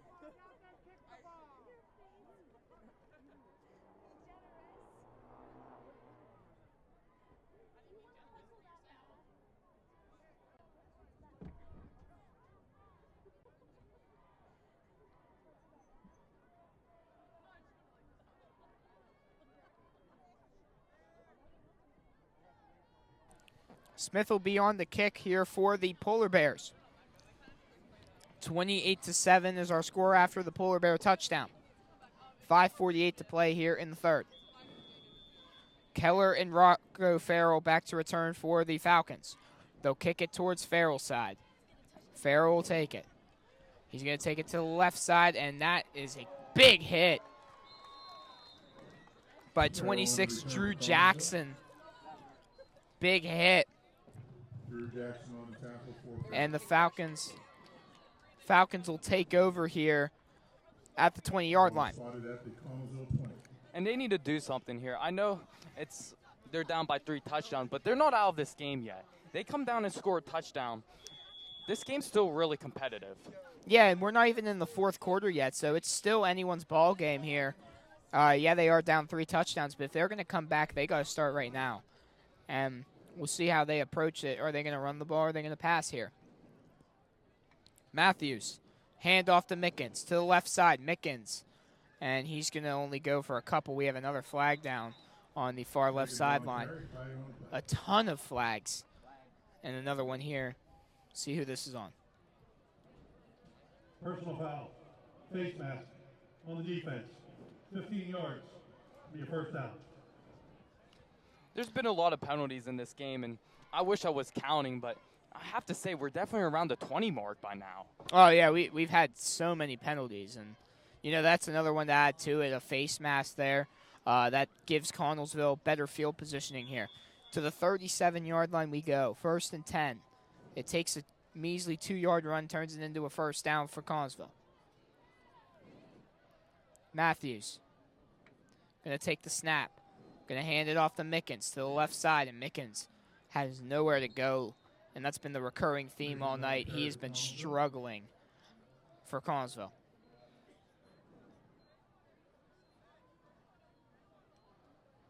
So we'll have to see how Connellsville, 3 yards on carry. what their tempo is going to be like. 5 minutes to play here in the third. They still have a lot of time, but you probably got to pick it up here at some point if you're Connellsville. Don't want to get too far behind. Yeah, I wouldn't say go hurry up, but I would say don't let the clock drain out to around 4 seconds. You kind of got to move a little bit here. Yeah, you got to get going because time can run out real quick.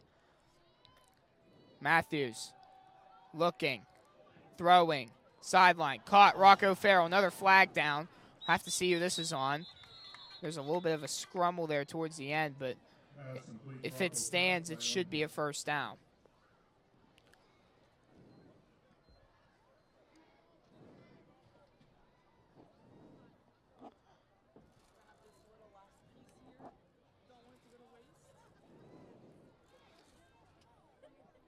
So we're going to get pass interference here on the offense.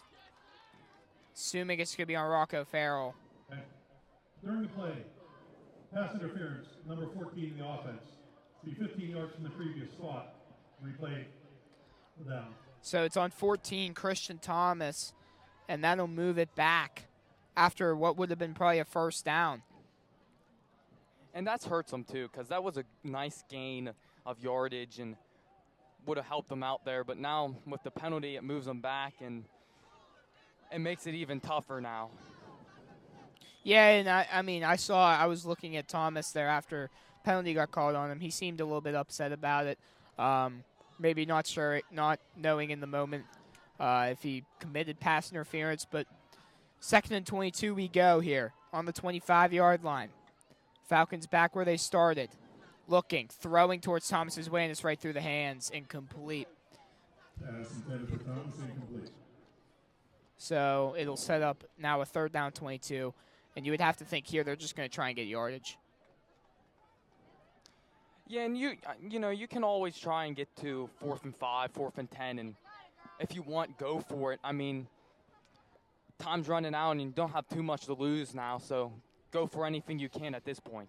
Yeah, you're going to have to go for it at some point because, you're going to be playing behind mostly this entire second half, so you're going to have to go for it. So I think the goal here is to just get some more yards and go for it on 4th. Matthews. It will be a handoff to Mickens, and that's going nowhere. The Polar Bears are all over it. Their run defense has been stellar today, and that'll set up a 4th down. Kind of shocked they went to the run there on 3rd down. Thought maybe they would go for a short pass, get some yardage. Instead, they go for the run, and it doesn't really go anywhere. I think they were thinking that the Polar Bears would expect them to go deep, so they thought they could catch them off guard by running it, but Polar Bears D-line just been eating up the run all night long. Yeah, they have been. Matthews will be back to punt. He's done it today, so we'll have to see if he punts here, actually, and he will. And the ball, it's off a Polar Bear, and it's Falcons' ball. Recovered by the Falcons. So the Falcons retain possession here as it just jumps off of one of the Polar Bear receivers right into the hands, and Matthews is back out there after punting the ball away. So that's a big break for the Falcons. That could maybe get them back in this football game, like we said. Yeah, you got the ball back now, and you have another chance to go down and put a touchdown up and get closer to this 28 score that Polar Bears have put up already. Yeah, and you would also have to think, like, they probably have to score before this time runs out here in the 3rd because 3 touchdowns in the 4th is going to be hard. And they go back to Mickens again. He just has nothing going. This run defense is not giving up anything to Jade Mickens. Mickens has just, there's been nothing going for him. And Mickens normally has, like, really big games, but this D-line and this defense is just really good stopping the run. And yeah, normally Mickens has not been this quiet through the first half or even through 3 quarters. And, he's really starting to struggle today. See if he can pick it up here in the 4th quarter. It's going to be a handoff to Farrell, and he's going nowhere.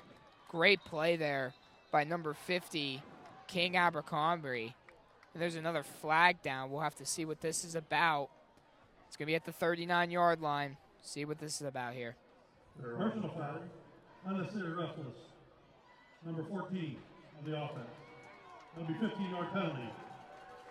Replay, 2nd down. And that's another key penalty from Christian Thomas there. 2 penalties worth collectively 30 yards. The pass interference and then the unnecessary roughness there. Both pinned on Thomas. And now that moves it back to 2nd down. And it feels like they're just going nowhere on this drive. Yeah, and the penalties definitely aren't helping, and the run game's not working. It's like they got to find something new to shock this defense to catch them off guard. And we have a timeout on the field, whether it's by team or by official. We'll have to see what this is about here. The previous foul was a dead ball foul. Now it's 3rd down. So they have a correction to the last foul. It was a dead ball foul, so therefore it's a loss of down. So now it's 3rd and 25 now. Matthews here on 3rd and 25, looking to just get yards here. Matthews looking, going down the field for Thomas, one-on-one ball. It's incomplete. Good coverage by Jason Walker, who's been a fantastic corner on Christian Thomas today.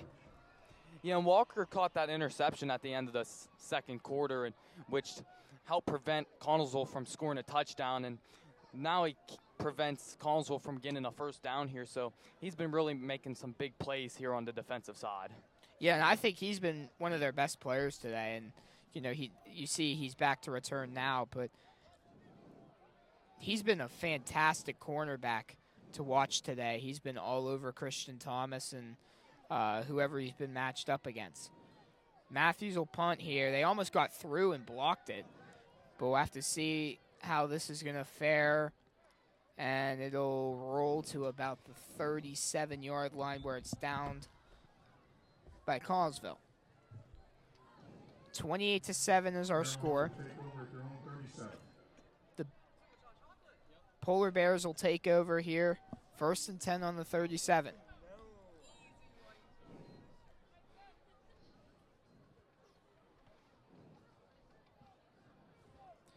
So this Collinsville defense coming back out. I don't think they've been that bad today, but there's been bad parts about their defense.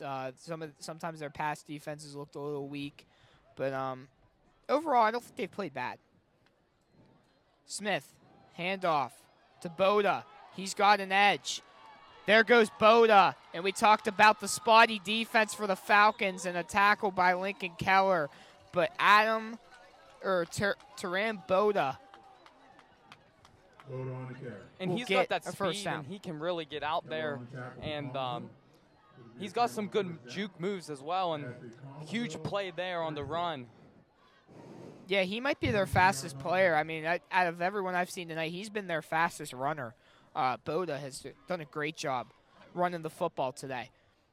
1st and 10 here on the 34. Taran Boda has been a spark in this offense. And they're going to flea flicker, wide open, touchdown, and on a trick play. The Polar Bears that might be the dagger for the Polar Bears. A nice flea flicker to Walker, who, as we called on the last drive on defense, as he's here throwing a touchdown. He's all over the field tonight. Yeah, and Jason Walker, I said he can do much of everything. He's been running the ball, catching the ball. He's had a good play at every aspect of the game. He's had a rushing touchdown, a passing touchdown, and a big reception, and an interception as well along with it. 35-7, the Polar Bears take a 28-point lead. That could have been the dagger, but we'll be right back. Collinsville gets the football, down 28.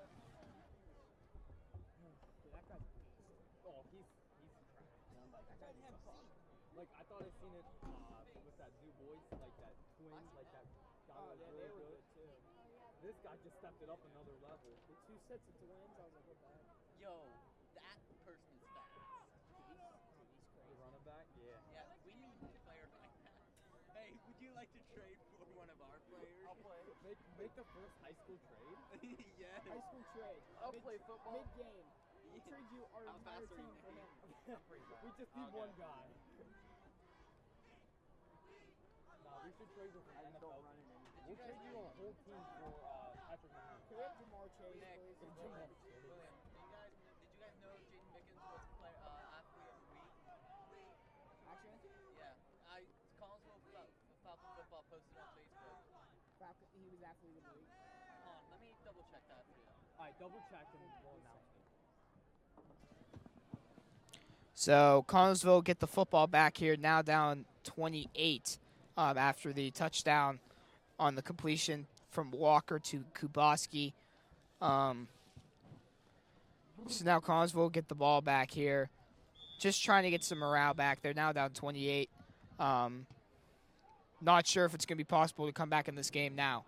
And Foley, who was back to receive, almost fumbled the ball and gave it right back to the Polar Bears.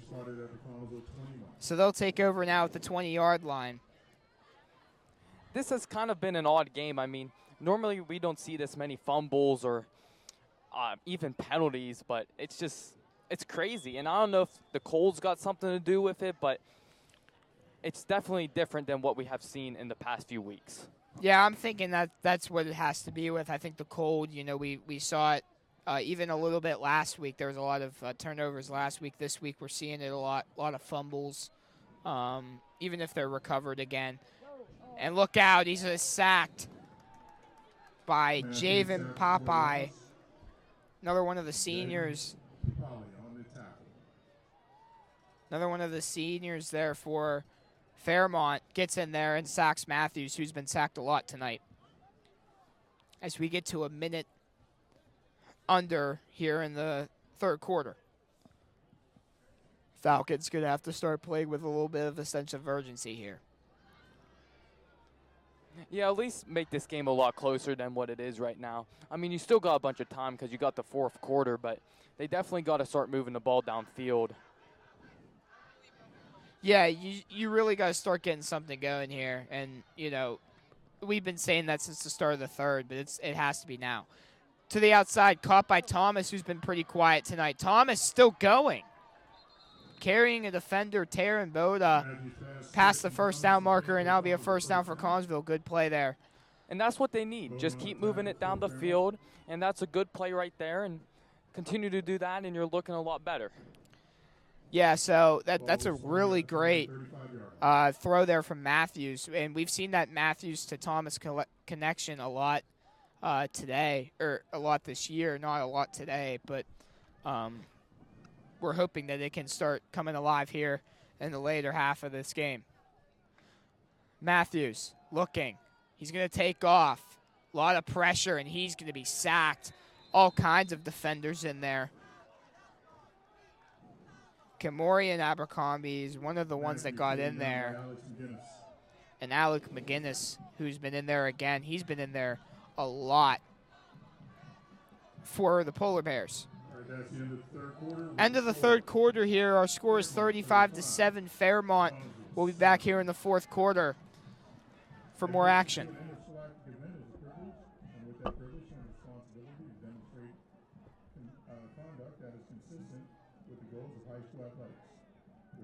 Spectators support their team in a positive manner that builds enthusiasm while maintaining an enjoyable environment for others. Good sportsmanship is one of the primary purposes of high school athletic programs. Our athletes recognize that judgment calls are made in good faith and that they must abide by the decision of the officials. Spectators are asked to support the athletic program by refraining from derogatory comments or behavior. We ask you to support your athletes in a positive and sportsmanlike manner. Sportsmanship does not end with students. Parents and other adult spectators set the tone for our students. We ask all who attend high school athletic contests to demonstrate exemplary conduct that is in keeping with the highest standards of statewide sportsmanship programs. Sportsmanship. The only missing piece is you.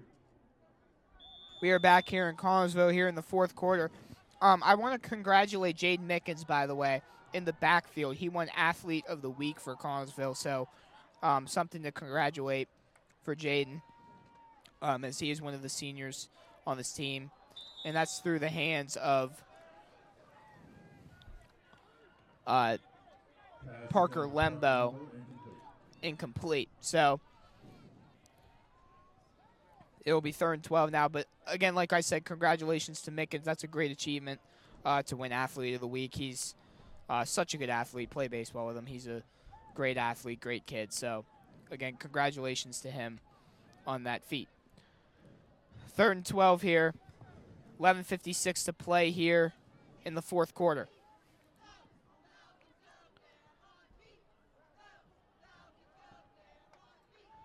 Matthews looking to his right. Going to throw. And he has Farrell incomplete. Good coverage by 15, Chucky Armstrong. One of the freshmen here on this defense. And that's a good stop. It's going to bring up 4th and 12 here. And you would think the Falcons are going to go for this here.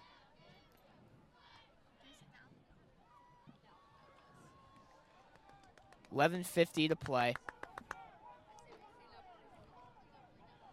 4th and 12. Looks like the punt team is going to come out for the Falcons, so they might not even go for it. Matthews will stay out to punt.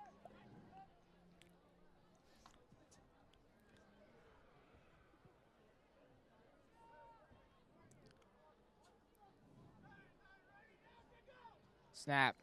Matthews to punt. He'll punt it.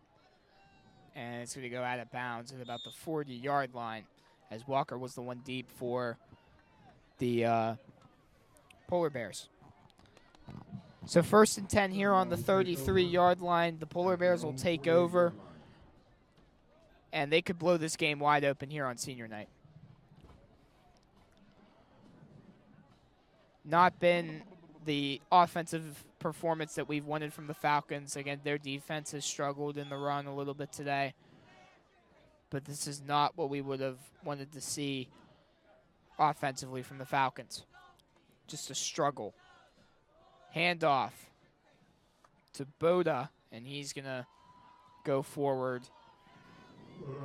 And it'll be a 2nd down eventually, so we'll get about 2nd and 3, 2nd and 4 here as time is running down here, as they're going to try and run some timeout.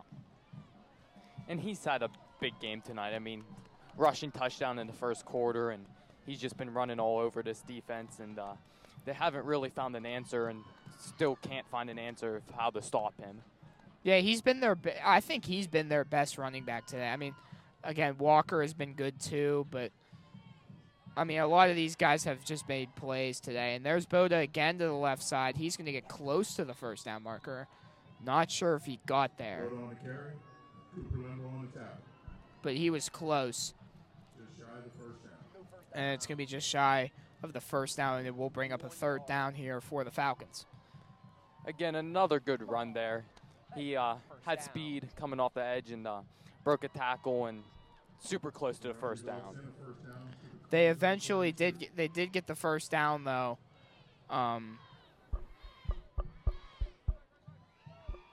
So they did give him the 1st down there. So now it's going to set up a 1st and 10 on the 42-yard line here. Looking right. Throwing down the field. And he can't find it. That was a good throw, but he couldn't find it. Kuboski was the intended receiver. Smith, I thought that was a good throw, but just couldn't find him. Yeah, it seemed like he might have lost it in the light somewhere. And yeah, it wasn't a bad throw. I mean, it might have just been a little bit to his side a little bit. That was good coverage from Jenkins. But, you know, something about this Fairmont team, they haven't taken a lot of deep shots today. That's something we've seen. They've been a lot of run-oriented and short passes. So we'll see here how they end this game. Boda, and that's a great stop. They were ready for it. Ethan Foley, Rogan Hollis in there on the stop, or Chance Detone, my bad, not Rogan Hollis, in there on the stop for Collinsville. So this will give us a 3rd down here. Yeah, and that's one of the only times we've actually stopped the run behind the line of scrimmage, as he's been really good today. But nice job there by the defensive line to get in and blow that one up. Yeah, and the offensive line today for Fairmont has looked really good. At times I think it's been one of the best O-lines we've faced. You know, they're big, they're just strong, they're really good. Smith rolling out to his right, looking down the field, gonna look, and it's incomplete. Jenkins was the DB. They're not gonna throw a flag there. Kuboski was the intended receiver. Thought maybe that could have been a flag. Didn't play the ball, played the receiver, but they don't give the flag, and it'll be 4th down. I don't think there was nothing much there. I mean, maybe a little bit, but not enough to get a call there. Yeah, I agree. I mean, the only thing was he didn't turn around. That was it. But still, regardless. Why does no other team have a mascot? Have you noticed that? But still, regardless, it'll be 4th down. Smith here on 4th and 12 on the 44-yard line.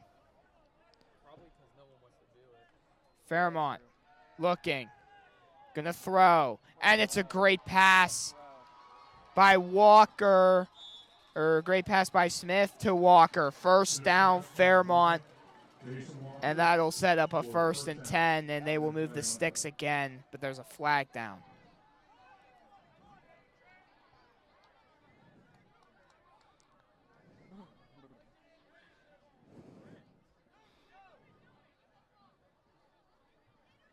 Personal foul, unnecessary roughness, number 55 on the defense.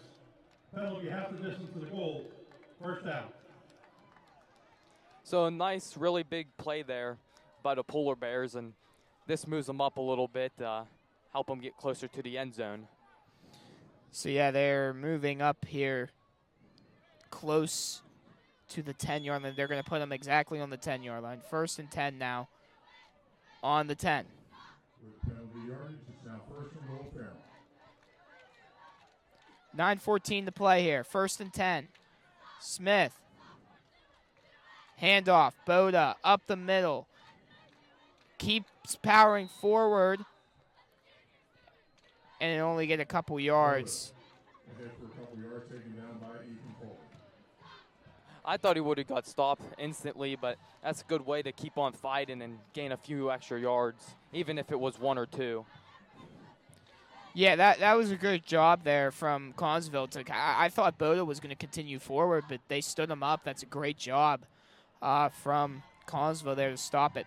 8:40 to play here in the frigid temperatures in the polar bear habitat. 2nd and 6. They're going to look to throw. Smith finds a receiver. Caught. Touchdown, Walker. There's a flag down in the end zone, but we'll have to see what this is about. But as it stands, it's a touchdown for the Polar Bears.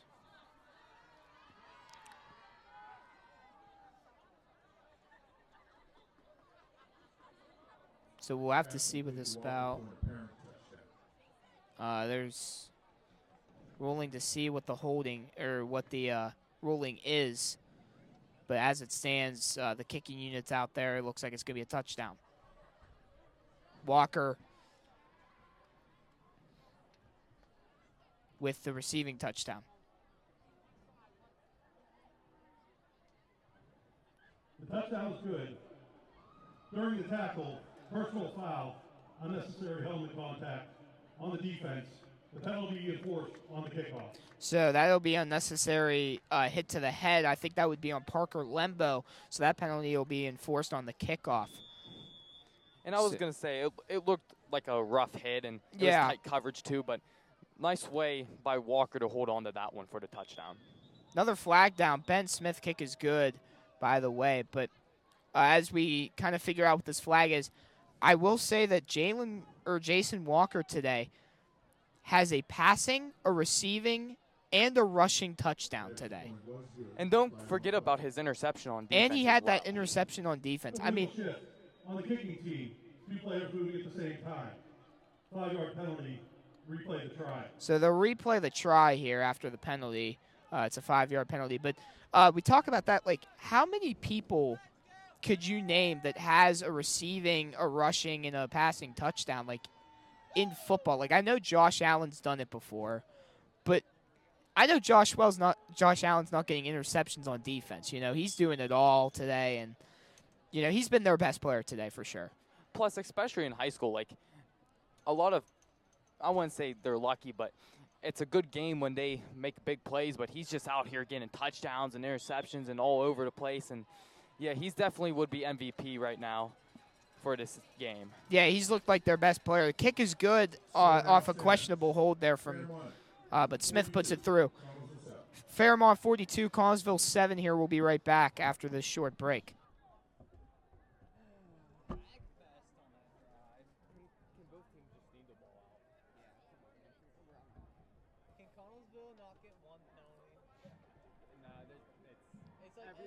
It's like every drive they have a penalty.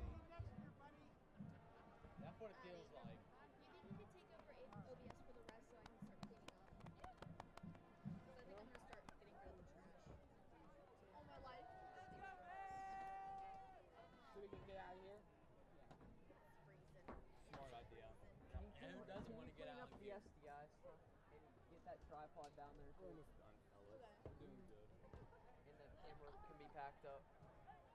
I just gotta start finding things to talk about. You know? Yeah, it's this point where we get a little silly. Yeah. Last game, why not? Yeah, get a little silly.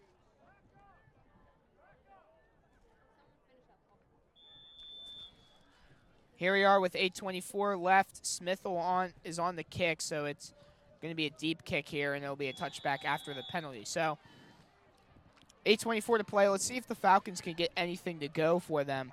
It's been a really rough go for them as of late. They have no points in the second half.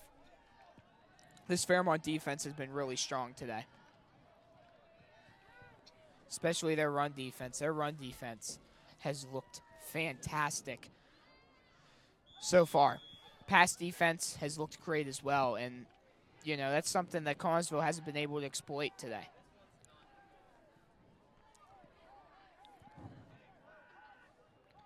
$8:24 to play, like I said. Collinsville's only got 10 seconds to snap the ball here. They're not really rushing up to the ball here. 4, 3. Will they get it off? Matthews will eventually get it off. Looking, right side. Pass is caught by Tanner Johnson. Matthews pass complete to Tanner Johnson. And Tanner Johnson will go for a couple. And now for 7 yards, and they'll set up a 1st and 3. Tanner Johnson, his first catch of the year here at home. Seems like in this game, mostly short passes have been working, especially for Polar Bears offense. They've been doing the short passes all night, and it's really worked, and seemed like Collinsville kind of used that one out of their books. Yeah, so, I mean, like we said, you know, Fairmont, their offense and their defense has looked really good today, but offensively, they haven't taken a lot of deep shots. I felt like Collinsville's been trying to do a lot of deep shots today, and it hasn't went great for them. On the carry there is Russell Miller, and he's going to go for a Collinsville first down. So starting to see some of the players we don't normally see get into the game. They're making plays. So now we get a first down. Russell Miller there on the carry. Yeah, really nice run. He saw the gap and went up, and he even had a big hit on him, but he ate that one and kept going. Yeah, and you know, you're showing the contact. Him being able to break off some of that contact. That was a great job. Matthews hands it off to Miller again. Here comes Russell Miller. He's going to go for about 5 or 6 on first down. That's a great run on first down. So Collinsville really looking to just get one more score here to kind of finish their season off. It's looking like a 2-win season for the Falcons. But really, I don't think their record says how good they are. I think they're better than their record. I think they played a lot of close games, especially here at home. But their second half football just hasn't been great as of late. Up the middle. Mickens might be his best run of the day for first down. And, you know, Mickens, I'm sure Mickens is probably disappointed about his performance, but, you know, he's been great all year. Even today, like, you know, with that being, like, his best run, he's had a rough day, but Mickens has had a great year. And, you know, that shouldn't be frowned upon. Yeah, we all have bad games, and I'm sure definitely next time he gets on the field, he'll come back even better than ever. And like you said, he's been great all year for this Falcons offense. So one bad game, it happens to all of us. Yeah, and he'll get the carry here on first down. There's a good run. So we're kind of getting him alive here. That's going to be another first down, so a great run from Mickens. So we're kind of getting him, we're encouraging him here, and he's starting to come through here for the Falcons. Falcons putting together a good drive. And the Falcons' run offense is starting to look a lot better than what it was earlier in the game. And seems like Fairmont's defensive line's kind of exhausted as they're not as aggressive to the ball and not making big hits. Yeah, it looks like Fairmont does have the backups in, I will say, on the defensive line. But that's still something, you know, good rushes. Offensive lines look good on the last 2 plays, and they're going to give it to him again. And another decent run here from Mickens to the right side. He's going to get close to the first down marker. It's going to be second down and short here on second down. So this running game's starting to break open here for Collinsville.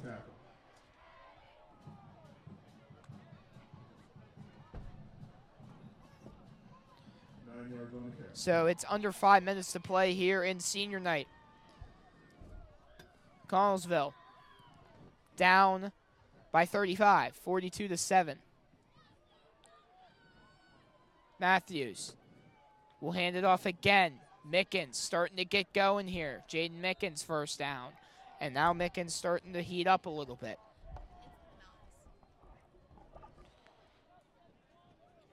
So the Falcons moving now inside to the red zone. 1st and 10 here on the 14. And I think one more touchdown to cap off their year would be perfect, as they got 3:30 left to try and achieve that right here. Yeah, I think that would be a perfect way to kind of just go off, get another touchdown, see what they can do here in the last waning seconds of this game. Matthews, pitch play to Mickens, kind of bobbles it a little bit, eventually picks it up, and that could have been way better of a play than it actually was, but still probably got about 3 or 4. That's a great job by Mickens to keep his eyes coordinated and still get that ball and get yardage. He did get 4 on first down. It's going to bring up 2nd and 6 here.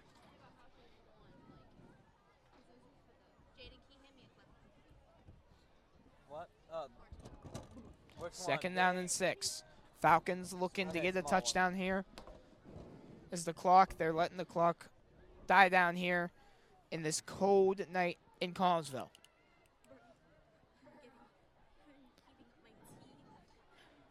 Matthews. It's a keeper for Matthews. Matthews to the outside with speed. Matthews tripped up, and a great tackle by 14, Dalen Johnson. Yeah, really nice tackle there. I mean, Caden Matthews was out there. 10 yards from the previous spot.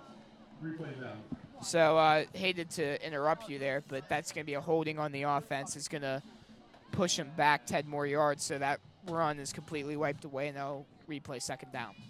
And it's, again, back to the penalties. They have not helped either side, but I think they've hurt more of Connellsville here tonight, as there's a lot of lost yards and plays that the penalties have cost them. Yeah, and even like a play like that, you know, they get a first down there. You know, instead of the first down, now they're back to 2nd down. So we'll have to see how they respond to that.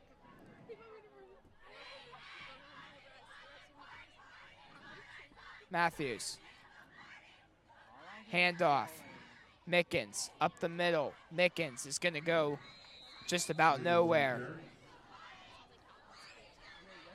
So it'll be 3rd down and about 15 or 16 now, as he didn't really get a lot there on 2nd down. So as the game's kind of coming to conclusion here, about 1:30 to play. It's been a great season. Falcons, again, will finish 2-8 to end the year, finishing only winning 2 of their 10 games this year. But the 5 home games, they were 1-4, had a big win to start the year at Latrobe, and we thought maybe we had a really good team on our hands. Still do. And, you know, a lot of these guys, they put a lot of effort into this. But, you know, they didn't get the result they wanted. Mickens up the middle will go for a couple more here, as that could maybe be his last carry as a Falcon. So most of these guys, their Falcon career is over. You know, some would say. And I'd like to thank all of you guys who's tuned in every game and supported your team, Falcons, or even if you're on the other team and just tuned in and listened to us. We got a great crew up here, and we appreciate all your love and support. And it's been a really fun season, and make sure you continue to tune in as we do more live streams throughout the year, including basketball. And, I mean, I want to thank the crew, too. I mean, this is a great crew, you know, that we have here, as the field goal is going to be blocked and picked up here. As I don't really see what's going on. It's no good. But I just want to thank the crew that we have here. You know, this is a great crew, and, you know, this is something that I kind of got thrown into at the beginning of the year. Wasn't sure if I was going to like it. You know, comes out. This is something I really like to do, and, you know, as this is the final game of the year, you know, we'll see what the future brings for some of these Falcon players. But 14 seconds to play here The blocked field goal is likely going to end the season for the Falcons. 42-7 will likely be your final. Inadvertent whistle. Fairmont has chosen to take the result of the play. It'll be first down. So it'll be first down here for the Polar Bears. They will likely just knee this one out. And, you know, one thing I'd like to say, you know, Will, it's been a pleasure calling these games with you, man. It's been a lot of fun. You know, Will, whether it's Will, Clyde, you know, Dylan at the beginning of the year. It's been a pleasure calling these games with you. And, you know, I think we had a lot of fun this year. Oh, I definitely had, and it's been a pleasure of you commentating with me as well. I mean, I had such a great time. Like you said earlier, I wasn't sure how I would do in here, but commentating's really fun, and I appreciate you being alongside me throughout all these games. And, you know, I do want to see if we can maybe commentate some other sports in the future, maybe this year. I feel like that'd be nice to get into other sports, but that'll conclude the football season. 42-7 is your final score, and we'll see you guys next year for some Falcon football. Thank you very much.